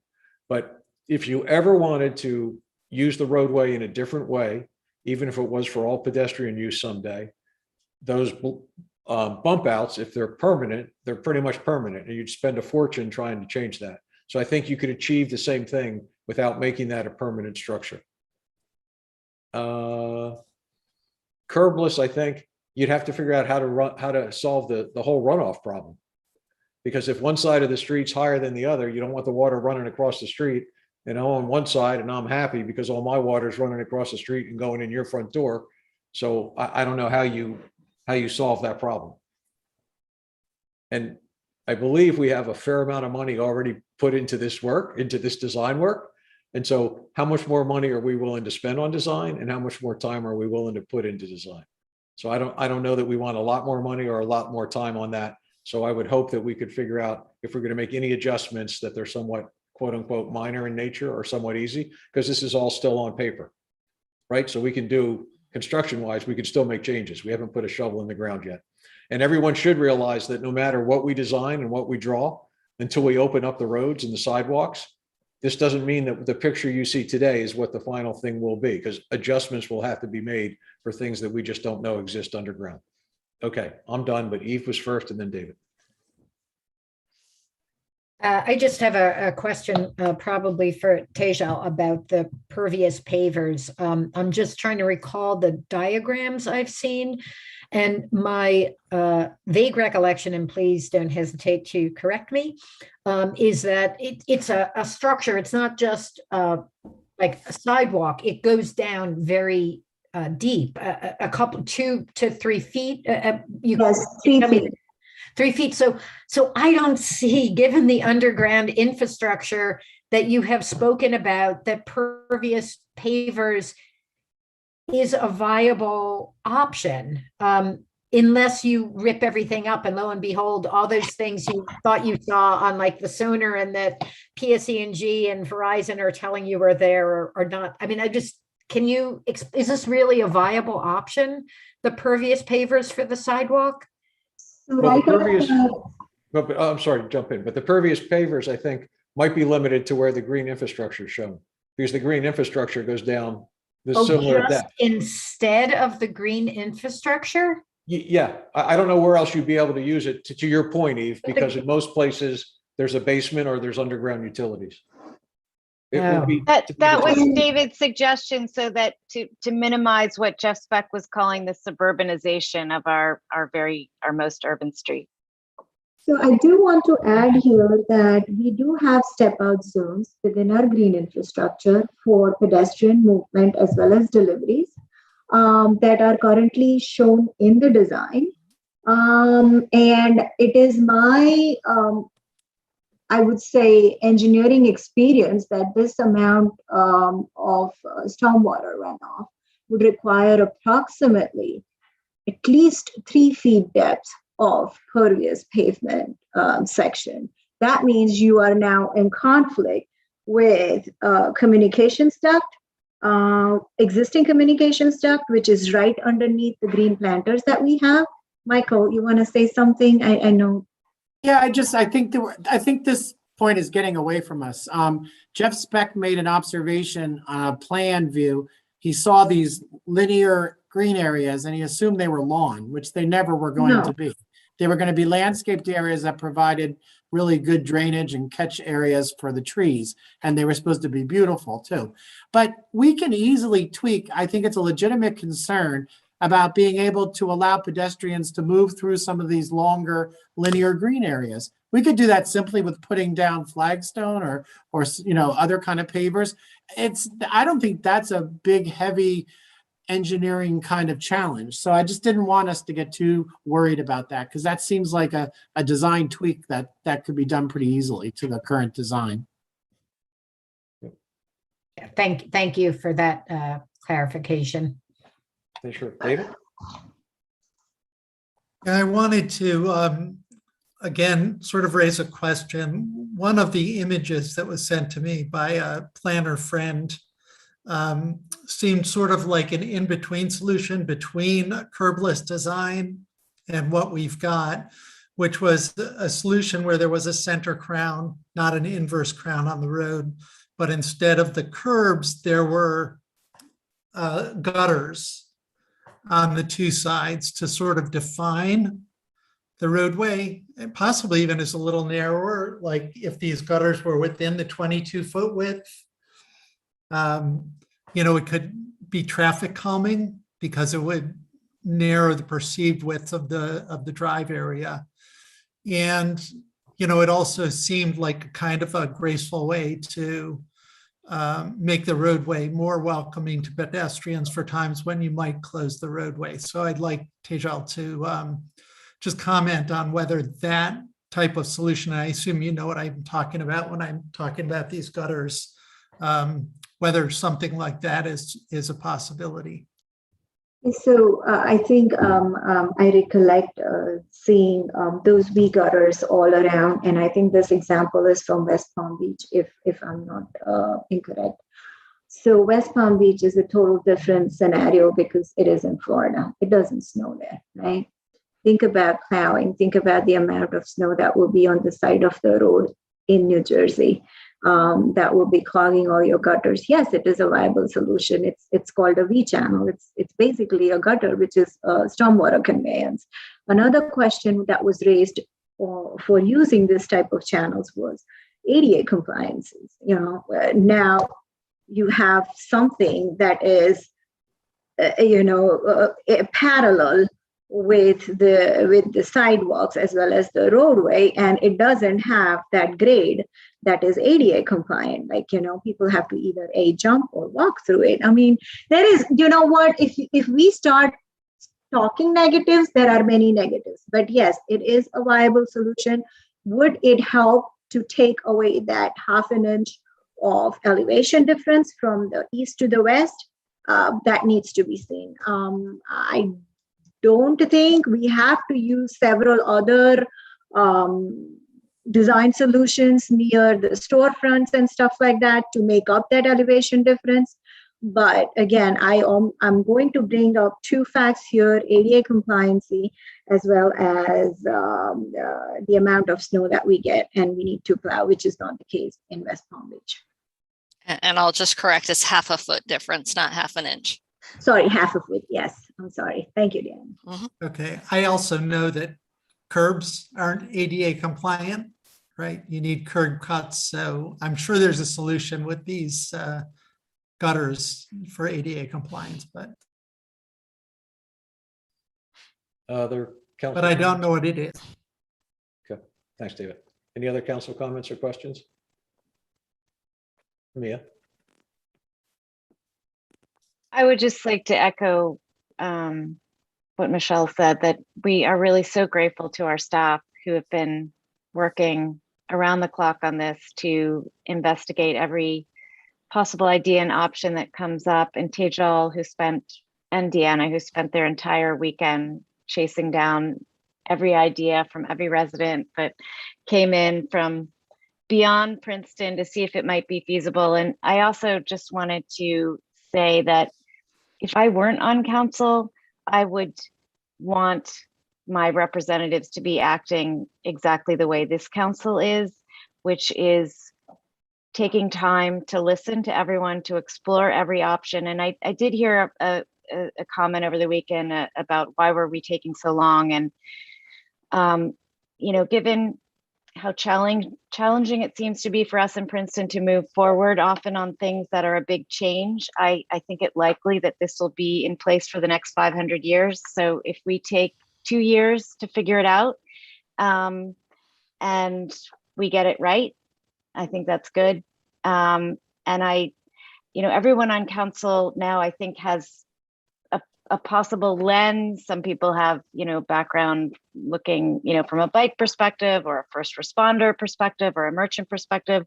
And what I've been really impressed by with all of my colleagues is the way in which everyone has tried to look at this through the lens of the community as a whole, and not through whatever any specific agenda or lens that they as a person or as a council person might otherwise bring to this. And what I've seen is tremendous openness and flexibility and willingness to spend the time to get it right. And whether we will, I guess time will only tell, but I just wanted to give a shout out to my colleagues for the concern and the investment of time to try to get this as right as hopefully is possible. So. Okay, thanks, Mia. Leticia? Yes, well, I just want to say really well put, Mia. That's it really puts into perspective what we've been really all deliberating on, and also echo your words of support for our staff. They've really been doing a tremendous amount of work and doing a really good job of taking our inquiries, our requests for whenever there's a suggestion, and coming back with a design to meet those requests. So I really appreciate all the hard work they're put into it. But I am looking forward to us ultimately, finally giving the go-ahead with what, like Mia said, we don't know when we'll get it exactly right, and to satisfy everyone. I know when we first voted to what we felt was a compromise, and I know now just working towards design that meets that compromise. But I really am looking forward to finally getting to the point to we're giving the department the go-ahead with a design that fits that vision. Thank you. Thanks, Leticia. Dwayne? Since Mia mentioned this being a 500-year project, I don't want our descendants 500, half a millennium from now to look back and say Councilman Williamson didn't weigh in. But that being said, I just wanted to thank staff for the great thing for me is I like looking at I've been hearing the comparisons about different towns and what they have. You showed two here in the States. Some folks talked about some things, some different places in Europe. The main issue here is, I guess from an individual council person's perspective, I have my ideal view of what we can do on Witherspoon Street. However, those are confined by the realities of what already exists on Witherspoon Street, whether it's the current infrastructure. Mike LaPlace mentioned the Burlington, Vermont. How when you look at what they have, it looks great. However, the fact is, apparently Burlington, and unfortunately I've not been there, so now it's on my list of places to go. But unlike Witherspoon Street, they don't have all the buildings right outside of the Esplanade. So they have places where people can actually park right there. So the bottom line is, what staff has created is, I think, the best compromise, considering what the real issues on the ground is that we have to deal with, and considering the different categories and groups of stakeholders out there. Everyone, I can differentiate between. I mean, there are a few different groups, and people talk about what the merchants want, or some merchants versus other merchants, et cetera. We did that study a while back, and we found that the majority of Princetonians actually wanted a pedestrian-only Esplanade there. Considering weighing all these things, I believe the latest design, which pretty much is, I guess, is the design we saw not too long ago, with some tweaks, I guess, but it is the best compromise going forward, considering all the input that we've heard from the different stakeholders. And for those who think we're being too slow, the alternative is much worse. When people say we move so fast and we didn't get enough public input. So here we did it ad nauseum. So I don't think we'll get that criticism going into the future. So thank you, staff, and all involved.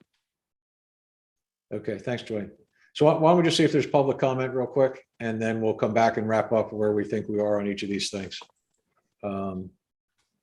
So anyone from the public that wants to make a comment and keep it concise and timely, that would be tremendous. So just raise your hand if you want to say something. Not seeing any hands, Mayor. Okay. Oh, there we go. See, that's the magic thing. You have to say, I don't see any hands. Pop up. So anyway, that's just a joke. No problem with anybody. Anyway, why don't we let, I think Tinica was first, and let Tinica in. Okay, bringing her in now. Thank you, Tina Castillo, Dempsey Avenue in Princeton. I would like to address this question of the stormwater. Is it crucial? I would like to ask, is it crucial on this stretch of Witherspoon Street? And the reason is that, you talk about the 6-inch difference between west and east, but when I enter this street from Nassau Street, it's like a little slide. I go whoosh down the street. And when I'm on my bike, I really feel that there's a bit of height difference between Nassau Street and Spring Street, which is why when that huge rainfall happened, the 7 inches in 4 hours, which is why on that day, it was the library that got hit. But none of the buildings on the upper, closer to Nassau Street.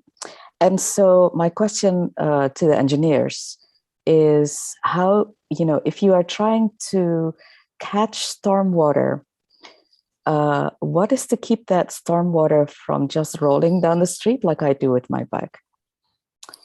So that's one. And then the second thing is a comment. I think Councilman Williamson said it correctly that many Princetonians would love to see an all pedestrian Witherspoon Street on this stretch. And the reason is very simple. If I'm sitting on this street, enjoying a lunch or a dinner with my friends, I would love it to be car free because it's safer, it's less noisy, there's less pollution.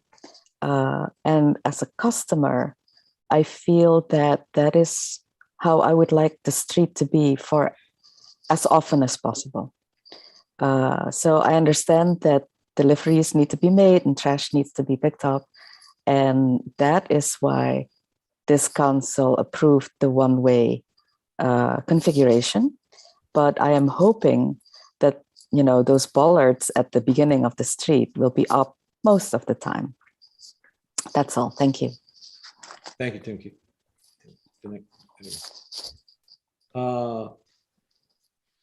Okay, next we have Samuel. Okay. Well, unless, I'm sorry, did you want to address that? I'm very sorry. No, we'll see what other questions we have. We'll just hit them all at once. All right. Yes, it's me, Sam Bunting, 99 Dempsey Avenue. I just want to thank everybody who has worked on this project, because it's been going on for so long and has been really challenging. So I just have to extend my respect to the council members and staff who have worked really hard on it. I think that I agree with Council Member Dwayne Williamson that really the plan that the town came up with was a pretty good compromise. And although I heard Jeff Speck's talk and it had a lot of very interesting and exciting ideas in it, it is really very, very late in the day to be trying to completely re-engineer this. I think that we can talk about some of the details, but I think that the town can feel good moving forward with something more or less along the lines of what we had before, incorporating ideas from Mr. Speck where it's possible. That's all I got. Thanks, Sam. All right, Adam, we bring in, I think Lisa was next. Yes, bringing her in now. Good evening. It's Lisa Sariasol, 98 Olin Lane. I'm thankful to everyone for your endurance on this project, because it's certainly been a marathon. And just when you thought it was over, it kicks its head up again. I have a few questions based on the presentation and last Friday's meeting. There was a discussion about the widening from 13.5 feet to 22 feet. But in that same conversation, there was also a discussion to make the crosswalk at Nassau even with the sidewalk. And I haven't heard anything about that tonight. So I'm just making sure that that's still part of the plan. It is. And would you happen to know what the slope, the grade, if you will, to the street is on those raised crosswalks or raised crosswalk? So are we discussing about the existing slope or the proposed slope on Witherspoon Street? I'm sorry, Lisa, I did not get your question, but the proposed slope currently matches the existing slope, which is a little over 4% on the profile of the roadway. So it would go from Nassau Street to the crosswalk at a 4% grade? No, it would not go from that. I was talking about from the crosswalk all the way down to Spring Street. I think DOT has about 2% cross slope on their cross section. So I don't think it will be more than 2% on a driving lane. Yeah, and the transition, the cobble area, if that's what you're asking about, Lisa. Yes. They typically have a 4-inch curb reveal on their roads. So it would just be a matter of where they design the pedestrian raised area, because it could float somewhere, you know, from a point that's closer to Nassau to a point that's closer to the buildings. And they have not provided us with a design on that yet. Okay, would there be a similar design on the crossing, the mid-block crossing? I think is still there at Tulane Yard. For a future design, yes, what we're looking at is something similar to what we did at Bank Street. Oh, I'm sorry. I'm mistaking. Sorry, I was thinking South Tulane at Nassau Street. Nassau, right. Sorry about that. Repeat your question, Lisa. The question's about the mid-block crossing, correct, Lisa? Yes. Right, which is flat, I believe. Which is flat, yes. Yeah. It's not a raised walkway. And there are no bump outs either, or it's the extension. What is the distance across on the crosswalk? We need to take a look at that right now, Lisa, because if we include some sort of a curb extension at the mid-block crosswalk, it's a 13.5-foot wide crossing. If we decide to make a tweak based on Jeff Speck's recommendations and our discussions to get rid of the bump out and instead use some vertical deflection, then Tejal would have to work out what the slopes are. If it's a 4% running slope and then you put in a crosswalk that's at 2%, how do you match it on each end? That's what they would have to work on to figure that out. We haven't looked into that in detail yet. Okay, and then just moving down the road at Spring Street, the same thing, the same question? Same arrangement? Again, we'd have to take a look at that because, I mean, you all probably know that the way we have the intersection at Spring Street now, that people do try to drive the wrong way through that opening. And so that's something from a safety perspective, we really have to look at what is the best way to narrow that and treat it. Again, I think it's 13.5 feet right now with the bump out. And we will just need to look at that as one of those tweaks that has been discussed tonight. Okay. Lisa, can we wrap up with you and move Yes, on? the last question I had was, I realized that Witherspoon Street is the headwaters for Harry's Brook. Further downstream, what else is contributing to the flooding that people experience? Is it, where does the stream also receive big influxes? Well, it's quite an extensive watershed, and Princeton University students have actually studied it and characterized it as a flashiest watershed in the US. I think a lot of it is just because of the sheer amount of impervious surface, and that the water gets into a pipe system very quickly and then just travels downstream through that. That's one of the things that the Flood and Stormwater Committee is prioritizing, is an overall watershed study so that we can find additional opportunities to detain water and help the residents downstream. That's what I was getting to. Thank you. Yeah. Thank you very much.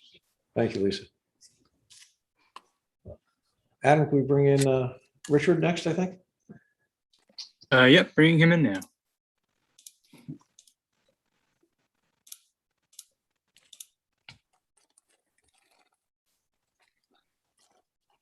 Richard, you could unmute yourself and then just give us your name and address.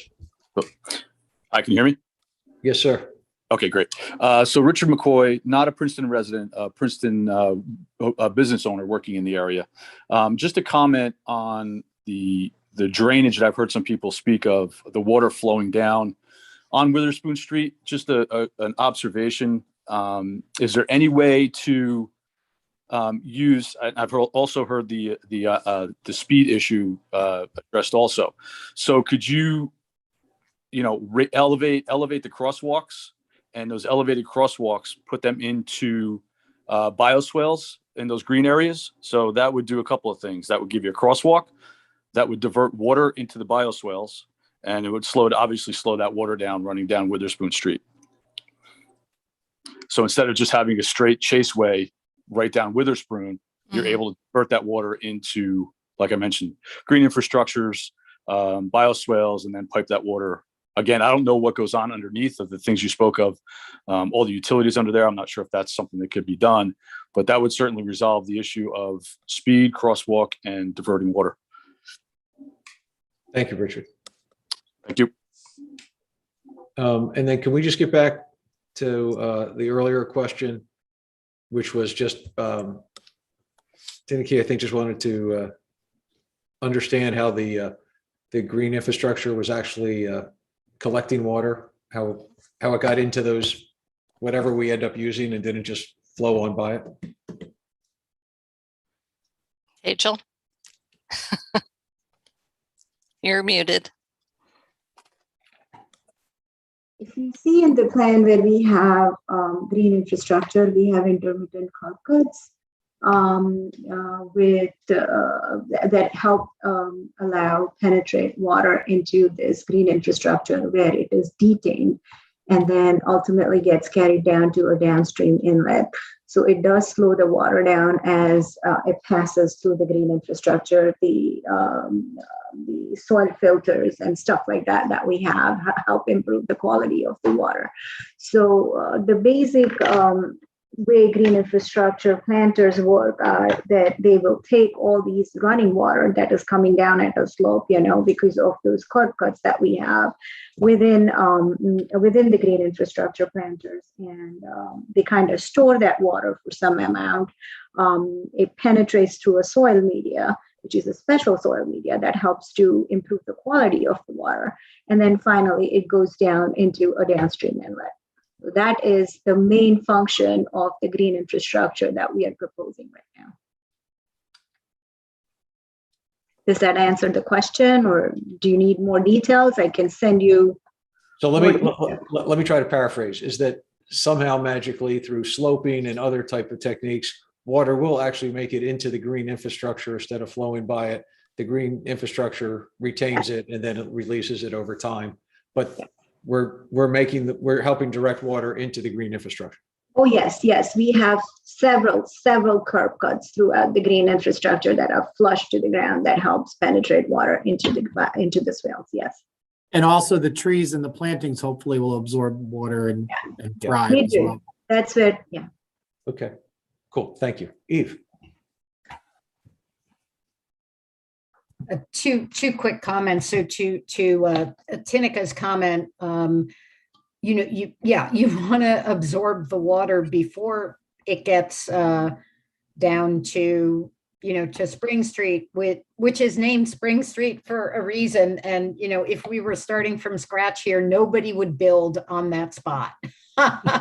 Because now we have a garage that's on top of a spring. It's just going to be endless Saurus, if you excuse my Yiddishism, which means trouble, pretty much forever. But that's where we are. So yeah, the whole idea of the green infrastructure is to absorb the water as much as possible where it lands, rather than have it go downstream, form a torrent, and then be really hard to absorb because of the force and the volume of the water. That's kind of a non-specialist interpretation of stormwater. And I just also want to add a thanks to Richard McCoy, who is here for the sustainable landscaping ordinance, but it also has a lot of background as a landscaper. And appreciate you weighing in on this issue. And I don't know enough to evaluate those comments, but maybe something will come of that. So thank you. And in terms of where we are, I'll just reiterate that and I think the not the lack of public, but the fact that we're not relitigating this. I don't see a lot of didn't hear a lot of public comment saying, let's open this up, let's tear this apart. I would like to see us, make tweaks as necessary, as needed, as recommended, and otherwise move on with the plan that we've had and which we've discussed many times. Right. So Eve, thanks. So let me just, I think where we're at is pretty much what Eve just said. We'll look at the green infrastructure and decide if, as shown, or some sort of pavers or whatever, or as Michael had said, is there some way to create, using bluestone, flagstone, whatever, more ways to cross it? So we'll look at that. Is there any interest by council as far as looking at the bump outs and making them not physical, but at least have them created with some other mechanism we should give staff direction on that also. Michelle? Yeah, I mean, if we can just maybe give them a little bit more time, I think if in another week or so, just to look at that, what those options are and see what it would cost and then come back to us on that, but not take a lot of time and not a lot of expense if that's possible. Is that possible, Deanna? Yep, that's possible. Okay, great. Were there any other tweaks? I'm trying to think of everything we've just said for the last 45 minutes, but were there Yeah, any we other said tweaks? no need to look at the pedestrianization from Wholefish to Paul Robeson. Right. Yes, everybody thinks stormwater management is important. There is support for green infrastructure in the right place. So we want to look at pervious pavement instead. If there's other options to make the same improvements on Witherspoon Street. Yeah, and then like you said, Mark, let's look at a raised crosswalk instead of bump outs to see if that's an option. Okay, Eve and then David. In terms of the bump outs, going back to the conversation we had earlier today is, safety, absolutely cannot repeat this enough. And I know I hear this from you, must be our number one priority. And so I don't want to do anything in terms of the bump outs, which are there for pedestrian safety. I don't want to do anything that might undermine that goal. So yeah, thanks. Yeah, I think we're saying the same thing. Is there another way to achieve it? But if it can't be achieved other than that, then yeah. Thank David. Sorry. Yeah, and I was just going to also mention regarding the bump outs, I do think that there's a traffic calming effect of them. It's not just about shortening the crossing distance for the pedestrians. Now, maybe if you did a raised crosswalk, that would also have that traffic calming effect, but I just wanted to put that in, that the traffic calming is important. Okay. That's a good point too, because raised crosswalks can also make more noise, and we do have the residential component upstairs. So we'll look at all of that. Excellent. Okay. Mia? Right. Yeah, I know this is about the 10th meeting where we thought it was actually the last meeting or the penultimate meeting. But on the off chance that this is actually the last meeting in which we have a really robust, full discussion like this, I want to say that I really hope we can learn from this process so that when we have projects like this that will have a significant impact on the town, we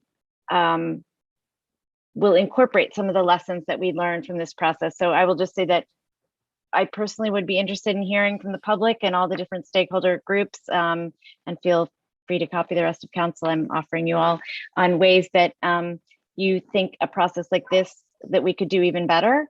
I mean, I think one issue with this process is that it's, it sort of wended around because it started as in a below the ground project, which was supposed to be just about the beneath the street infrastructure, and then COVID hit and there was the outdoor dining, and so we, along with many other towns across the world, thought about what of that do we want to incorporate into the street going forward.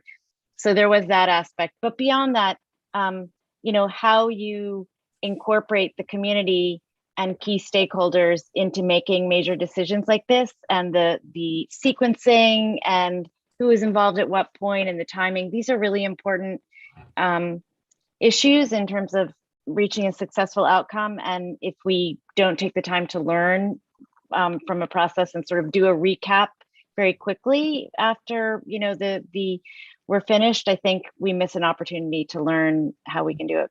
Even we can improve in our processes. So yeah, to add that. Thanks, Mia. Michelle?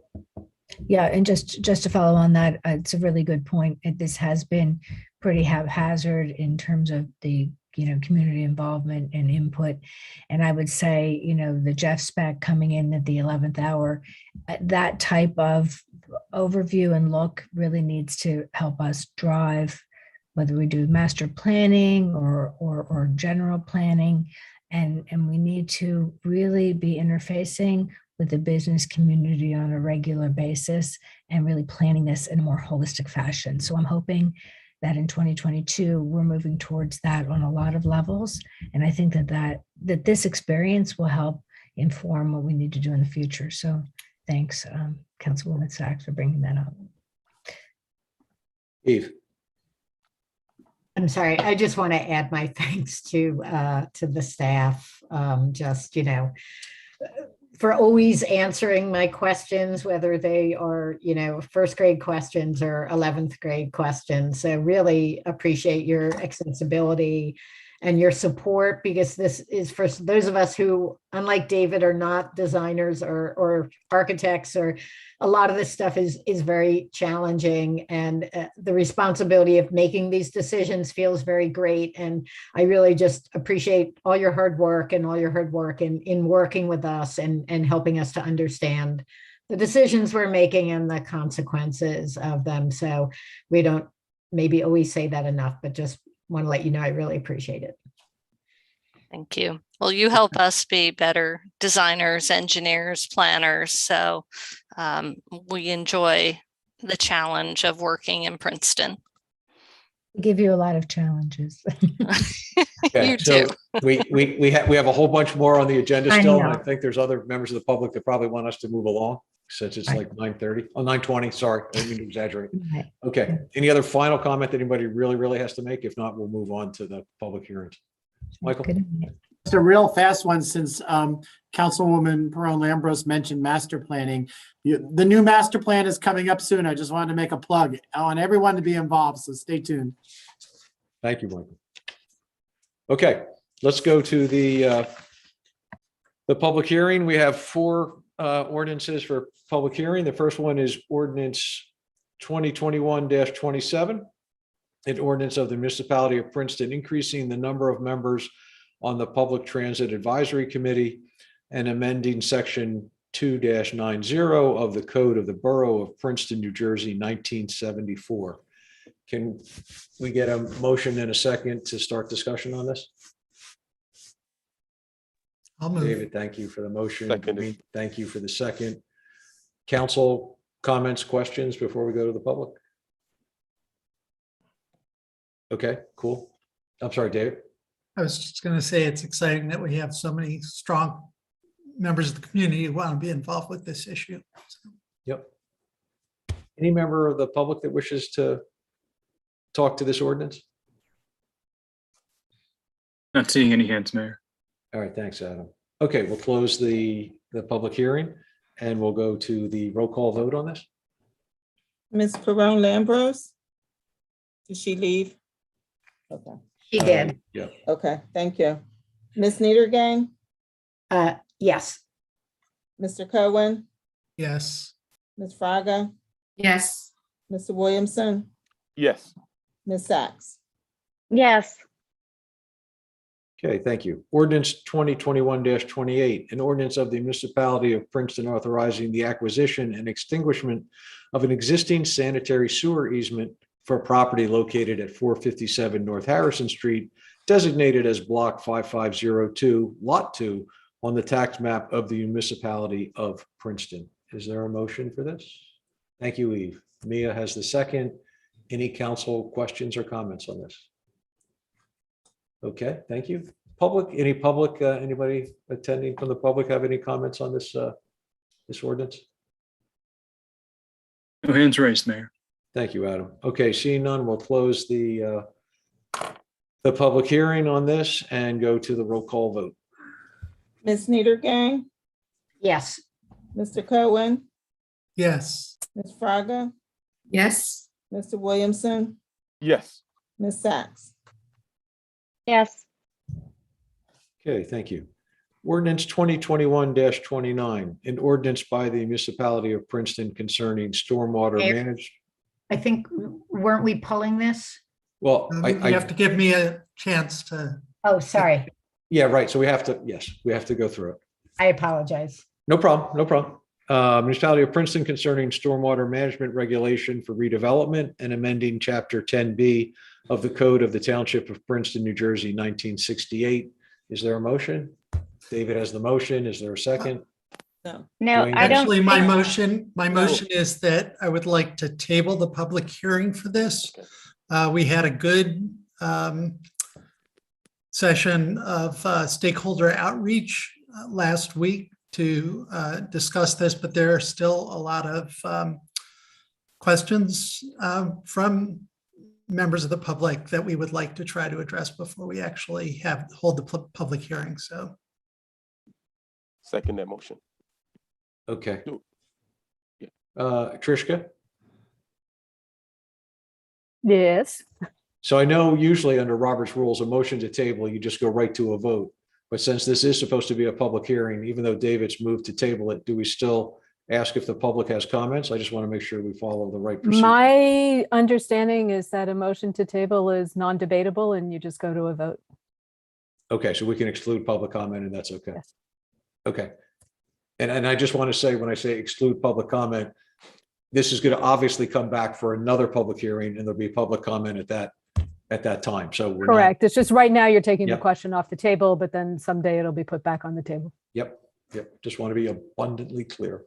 Thank you. Okay, so it's been moved to table. It's been seconded. Could we have a roll call vote on that motion to table? Ms. Niedergang, Yes. Mr. Cohen, yes. Ms. Fraga, Yes. Mr. Williamson, Yes. Ms. Sachs. Yes. Okay, thank you. Ordinance 2021-30, bond ordinance providing for the implementation of an affordable housing project in and by Princeton in the county of Mercer, New Jersey, appropriating $8 million, therefore, and authorizing the issuance of $8 million bonds or notes of Princeton to finance part of the cost thereof. Is there a So motion? Dwayne's got the motion. Is there a second? Leticia's got the second. Council questions, comments? Mia? I just want to take this moment to make the point. This is part of the affordable housing settlement. It was actually something that was agreed to before I was on council. But I have certainly learned a lot since I've been on council in the implementation phase about how affordable housing is produced. And one thing that I think is really important for the community to understand, this is an example of the price tag to the town of 100% affordable structures. So this is $8 million. It's not chump change. Fortunately, the way this was structured, the pilot from the Avalon project on the Thanet property will go to cover this, which was a creative way of financing this. But I do think it's important for people to understand that there are two ways of building affordable housing, two main ways. One is 100% affordable, and generally the town picks up the tab for that, and that results in higher taxes. The other way is inclusionary, in which the developer builds it. So the price that the town pays is the price of more density. And of course, that has an impact on infrastructure, schools, so on and so forth. But there's no such thing as a free lunch or any easy way to do this. And one thing that I have learned is that there are many people in town who think that by building 100% affordable housing, that's an easier way, because then there are people who would prefer to have less density. And so I think it's important to understand that when you're building 100% affordable, it's more expensive. It raises the taxes. And if you focus and if you have a disproportionate amount of 100% affordable, you are leading towards a bifurcated town of very wealthy people who can afford the enhanced taxes, and people who are in your town in a subsidized housing situation. So I think there are lessons that those of us who've been involved in the negotiation and implementation of the affordable housing that we've learned at a very granular level. And I think this is a great moment to it's a teachable moment. So I just want to make that point. Thanks, Mia. Eve? I just want to add, thank you, Mia. I think it's important to give this context, and you've just done that. I just want to give a shout out to the plan that we came up with, which I think has a really good mix of these 100% units, 100% affordable units that the town foots the bill for, and the mixed affordable and market rate. So I think we threaded the needle there in terms of having some of both and distributing the costs differently. But, you know, as Mia has said, there's so eloquently, there is no free lunch. So. Okay. Other council comments or questions? Okay, public input. Any public questions or comments on this ordinance? All right. Seeing no hands up, we'll close the public hearing and a roll call vote again. Ms. Niedergang? Yes. Mr. Cohen? He's saying yes, even though he's muted. Yes, Ms. Fraga? Yes. Mr. Williamson? Yes. Ms. Sachs? Yes.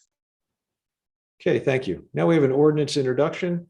An ordinance by the municipality of Princeton concerning landscaper registration, noise, and gas-powered landscaping equipment, particularly gas leaf blowers, and amending Chapter 10C of the Code of the Township of Princeton, New Jersey, 1968, and Chapter 21 of the Code of the Borough of Princeton, New Jersey, 1974. Public hearing, October 25th, 2021. Is there a motion on this?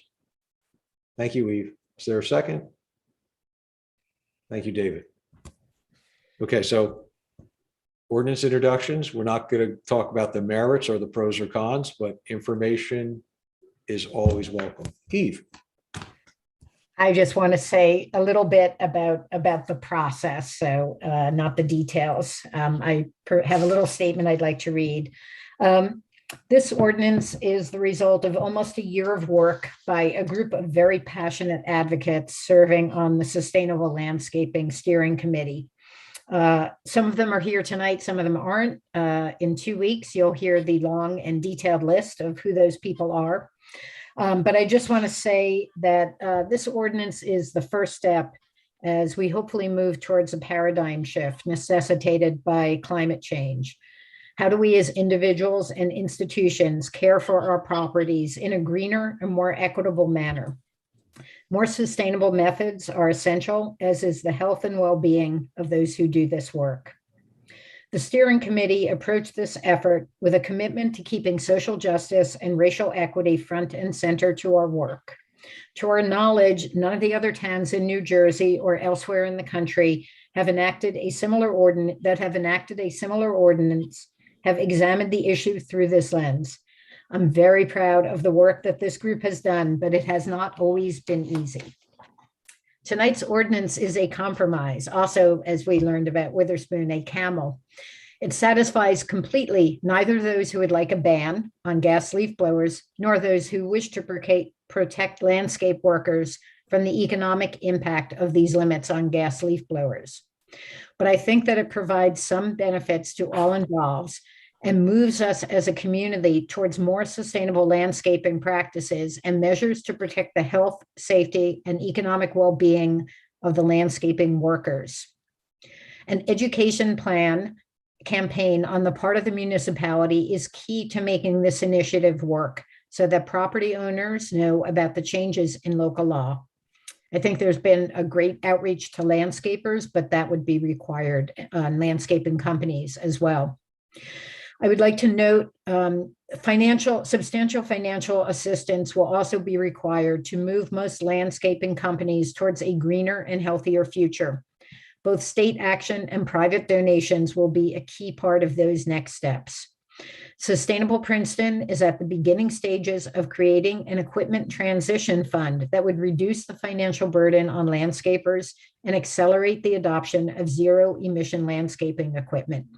If anyone is interested in learning more about this fund once it is established, please contact Molly Jones, the Executive Director at Sustainable Princeton. And then I just want to touch real briefly on some last minute revisions that were made. I did send council and mayor the revised ordinance, but for those of you who are listening or watching the meeting, there were three changes made, two of which are pretty minor. In what we call the whereas clauses, in the last whereas clause, the version that was the packet that was published on Friday read Sustainable Princeton. That should read Sustainable Landscaping. Section 10C4 used to read off-site disposal and composting encouraged, and now reads composting encouraged, semicolon, off-site disposal. So again, this is correct, I think, as of about 2 o'clock today in the packet that was published, but just for those who read it earlier. And the more significant changes, we realized there was an omission on the restrictions on the hours of use of electric chainsaws, hedge trimmers, pole trimmers, and string trimmers. And so a new section R under section 21-2 was added, and it reads, electric or battery powered chainsaws, hedge trimmers, string trimmers, and pole trimmers. No person shall operate or cause or permit the operation of any electric or battery powered chainsaws, hedge trimmers, string trimmers, or pole trimmers other than between the hours of 8 a.m. and 8 p.m., Mondays through Fridays, 8 a.m. and 5 p.m. on Saturdays, and 1 p.m. and 6 p.m. on Sundays, and a variety of holidays. The use of any electric or battery-powered chainsaws, hedge trimmers, string trimmers, or pole trimmers shall not be prohibited during the days and times set forth in this subsection when used in response to a bona fide emergency. And that's it. Thanks for your patience. Okay, thanks, Eve. And obviously, the public can find the correct version by contacting the clerk's office, or just wait till the agenda comes out for the public hearing for the October 25th meeting. No, I'm sorry. The agenda was corrected at about 2 o'clock today. So the current agenda that's posted on the website does have the correct version of the ordinance. Thank you, Eve. Thank you. Okay. Any other council comments? Leticia. Yes, so I will have some questions specifically regarding enforcement, and also some concerns that I've heard from particularly from landscapers in the community. I don't know if the appropriate time will be during public hearings or Yes. when. Yes. Okay. Yes, during the public hearing, not tonight. Okay. Okay. Mia? Just a quick question in case there's anybody else out there who, like me, doesn't know what a pole trimmer or a string trimmer is. Just wondering what those are. They're really just other names, as far as I can tell, for instruments that you use to like trim around the edge of your lawn. I think it's kind of, I mean, a hedge trimmer is obviously used to trim a hedge, and a string trimmer is what goes along the edge of your lawn. And honestly, I'm not 100% sure what a pole trimmer is, but I imagine it's more or less the same thing. But I'm sure someone in the audience knows that. But we'll find out. But the pole trimmer might simply be like a chainsaw on a pole. That's a small thing that you use to get certain smaller branches, etc. But we'll make sure we understand what each item is. Okay. Okay. Much more discussion than we usually have on an ordinance introduction. Assuming there's no other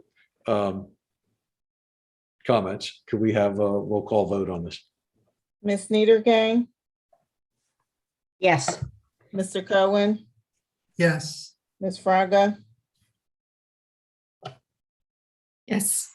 Mr. Williamson? Yes. Ms. Sachs? Yes.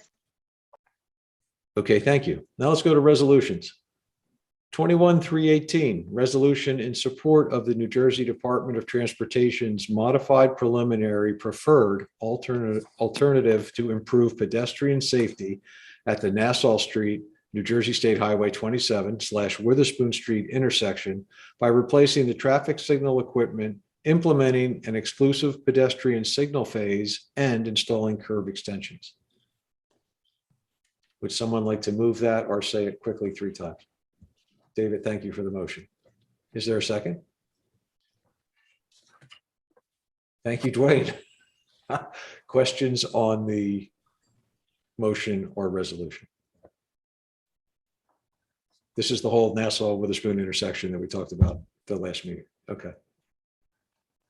I don't see any hands up. No other questions or comments. All in favor, please say aye. Aye. Aye. Aye. Okay, that's everybody. Thank you.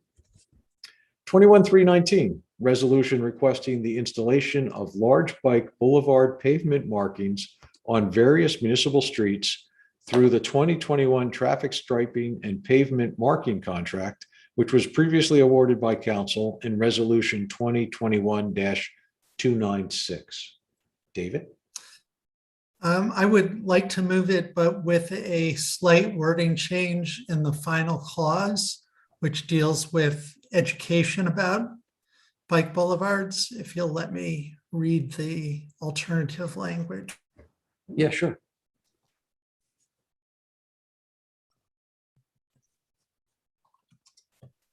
So the proposed language is, therefore be it further resolved that Princeton shall undertake a public education campaign explaining the nature and purpose of bicycle boulevards with the assistance of PBAC, Pedestrian Bicycle Advisory Committee, and under the oversight of the Princeton administrator. So we just thought that that would clarify, that this was an effort that would be advised by PBAC rather than implemented or led by them. Right, since they're an advisory group, as are so many BCCs. Exactly. Okay. And so the basic thing that we're voting on here is, instead of painting sharrows on the roadway, we're going to paint bike boulevard markings of some type. Correct. And Okay. I think Deanna has a little presentation that she's going to share. Yes, I do. Just so that everybody understands what those markings are. Let me get to the right screen. Just a minute here.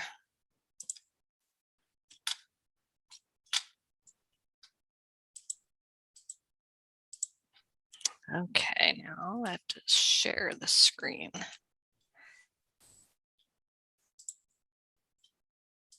Okay, here we go. So this is in relation to the pavement marking contract. What PBAC is recommending is that we take 10,000 out of the existing contract that we were going to use to refresh sharrows, and put that towards pavement markings for the bike boulevards. And in case anybody has forgotten where the bike boulevards are, it's a circular route that is joined to other bike routes to make a circuit around town. And PBAC has also identified larger circuits that work off of this bike boulevard network to give a lot of options for cycling in town.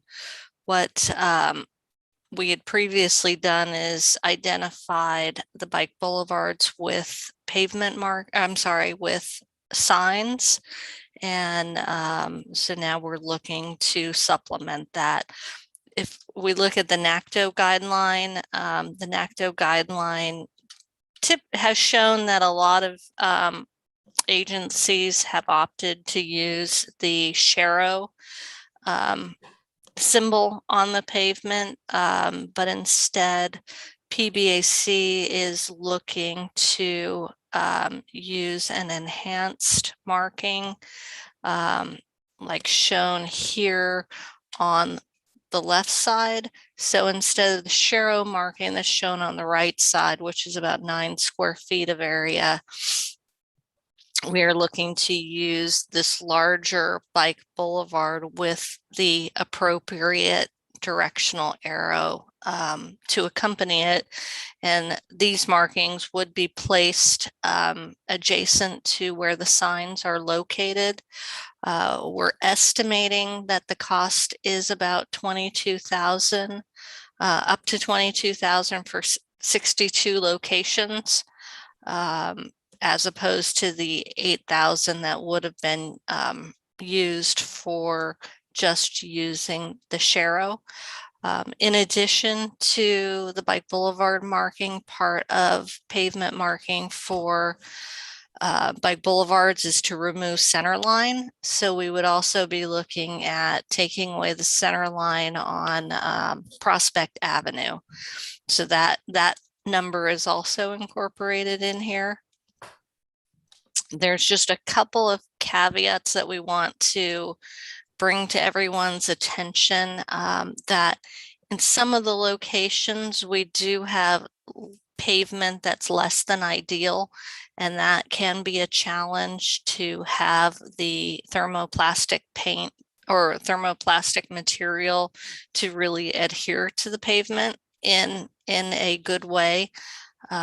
So we'll be looking at the road condition as we're doing this and trying to figure out, if we need to move signage or make some adaptations to make it work. But here's a couple slides of pavement conditions on the right here. Great looking pavement, shouldn't be a problem for putting the pavement markings down.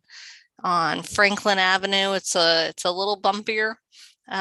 So we'll be looking at where we can incorporate pavement markings in here, or if we may have to forego it. Again, up here on this part of Franklin, it doesn't look terrible. So I think we can work with that.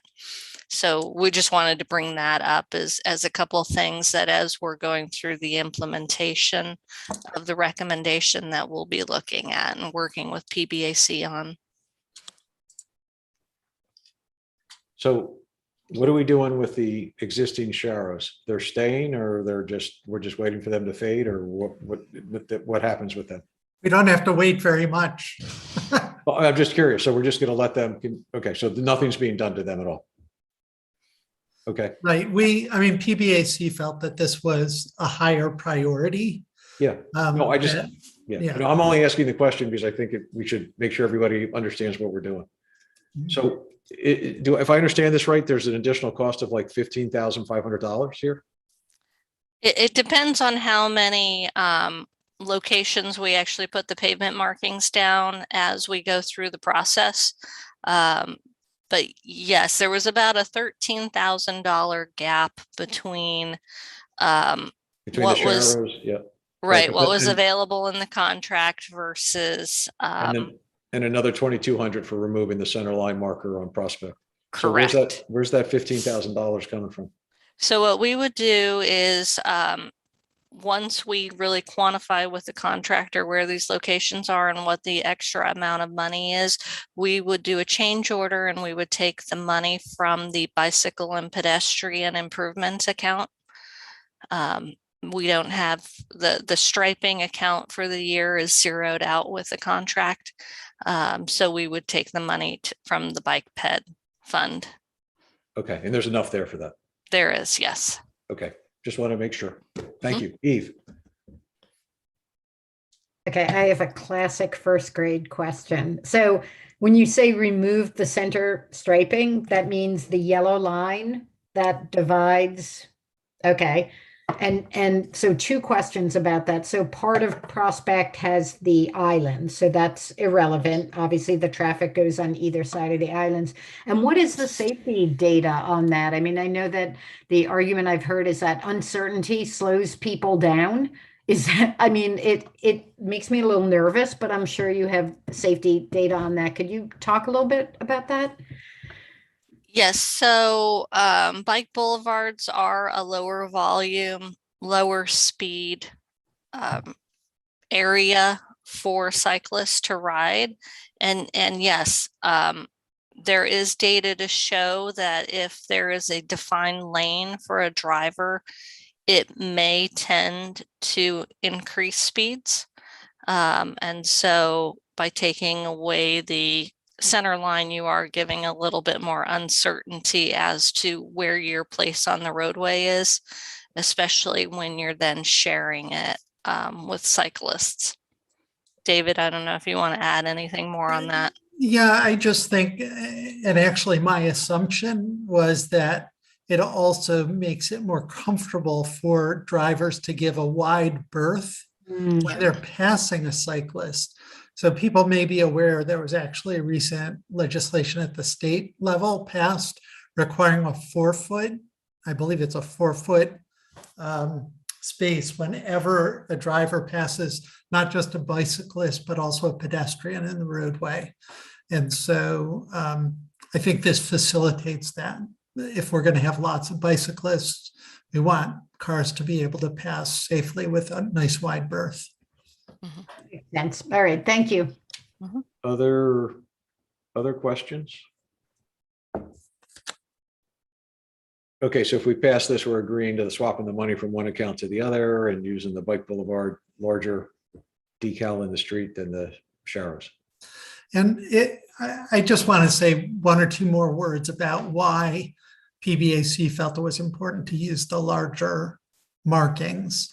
If you look in the bike master plan that was adopted about in 2018, you'll see that some roads are called out for Sharrows in the bike master plan. Other roads are called out for bike boulevards. And so PBAC felt it was important to make the distinction with the pavement markings that would go along with the distinction that's in the bike master plan, and also to help us do the educational process of trying to help residents, the community, understand what a bike boulevard is. Because I can tell you, when I first started working on bike advocacy stuff, for about the first 2 years, I couldn't get a decent explanation of what a bike boulevard was. So we just know it's an unfamiliar concept to most people, and it needs to be better explained. And that's why the educational piece is an important part of this resolution as well. Thanks, David. Any other questions or comments? Yeah.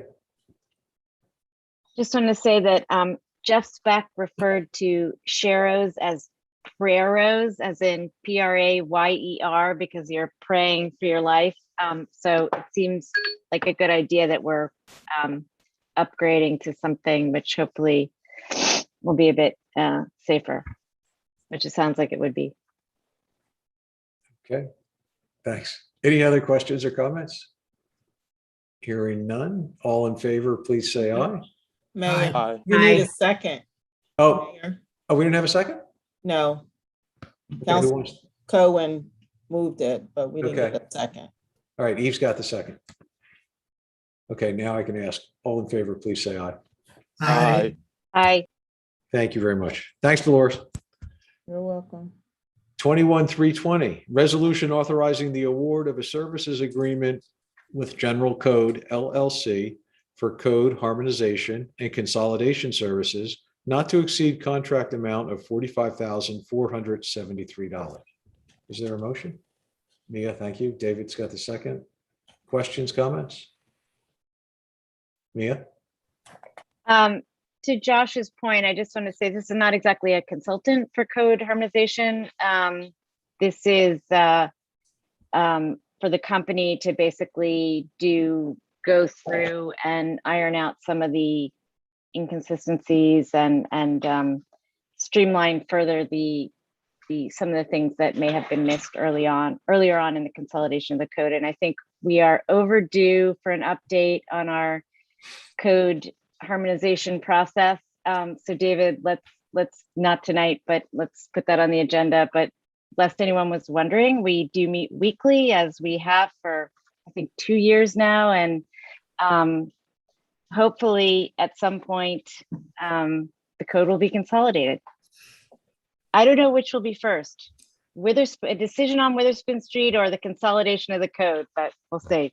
All right, we'll take bets after the meeting. Anyway, any other questions or comments on this one? All right, all in favor, please say aye. Aye. All right, that's everyone. Thank you.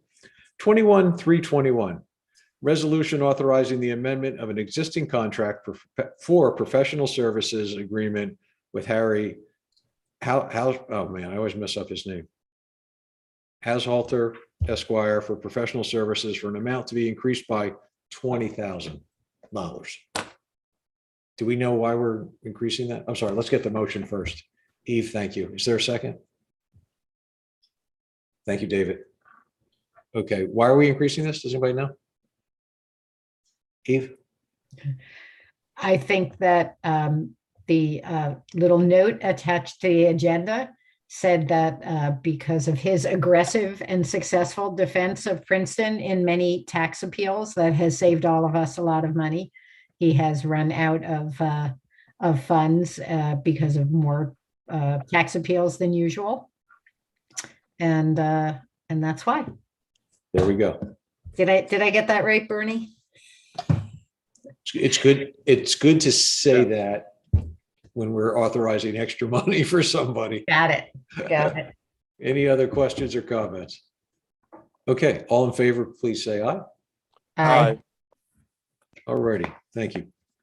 21-322, resolution authorizing the award of a contract to Suburban Fence Company for the purchase and installation of a perimeter fence and gate for the Mercer Street pump station, which was destroyed by floodwaters during it was a superstorm, but anyway, Superstorm Ida in the amount of $17,810. Is there a motion? Thank you, Mia. Is there a second? Thank you, Eve. Any questions, comments on the motion?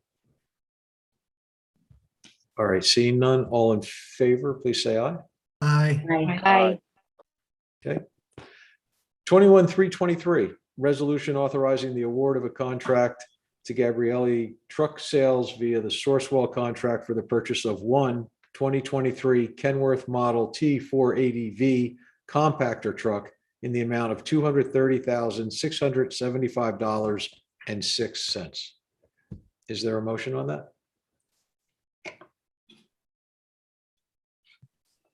Okay. Eve's got the motion. David's got the second. Thank you very much. Questions on the motion or resolution? Seeing none, all in favor, please say aye. Aye. Okay. One more resolution.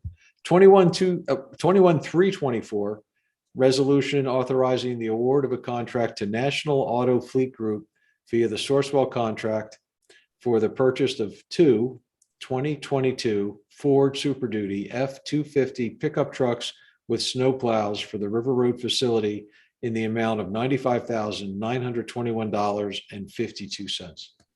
Is there a motion on that? Eve, thank you. Is there a second? Dwayne, questions, comments on the motion? Eve. I'm just wondering why it says for the River Road facility. Does it mean it's only going to be used there? I didn't pick that up. That can't possibly be. Well, I don't think that's meant to be a literal interpretation, but it's a good question.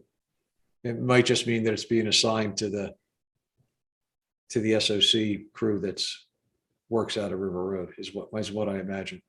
We can double check that, but yeah, there'd be, I know that when we have snow and whatever, it's all hands on deck with all vehicles. So Yeah, it just that suddenly I did not notice it before, but suddenly that wording struck me as odd. So yeah. Okay, thanks. yeah, no, I don't blame you for asking that question. It's kind of odd that we would say specific to a facility versus a department or something. Okay. Anyway, I'm sorry. Did we that was moved and seconded? Yes. Any other questions or comments? If not, all in favor, please say aye. Aye. Aye. All right, terrific. All right, the consent agenda has 4 items: paying of bills, appointments to BCCs, professional services agreement for nursing services, and a fireworks display request. Are we all good with leaving those in the consent agenda? Did anyone need anything? Okay, so would someone like to move the consent agenda? Thank you, Leticia. Second. Thank you, Mia. All in favor, or sorry, no, it's a consent agenda. All in favor, please say aye. Aye. Aye. Okay, that is the end of the items on the agenda. David. I would move to adjourn the meeting. Thank you, David. Is there a second? Thank you, Eve. All in favor, say aye. Aye. Aye. All right, everybody. Enjoy the rest Good of night, your evening. everyone. Have a great Good night. night.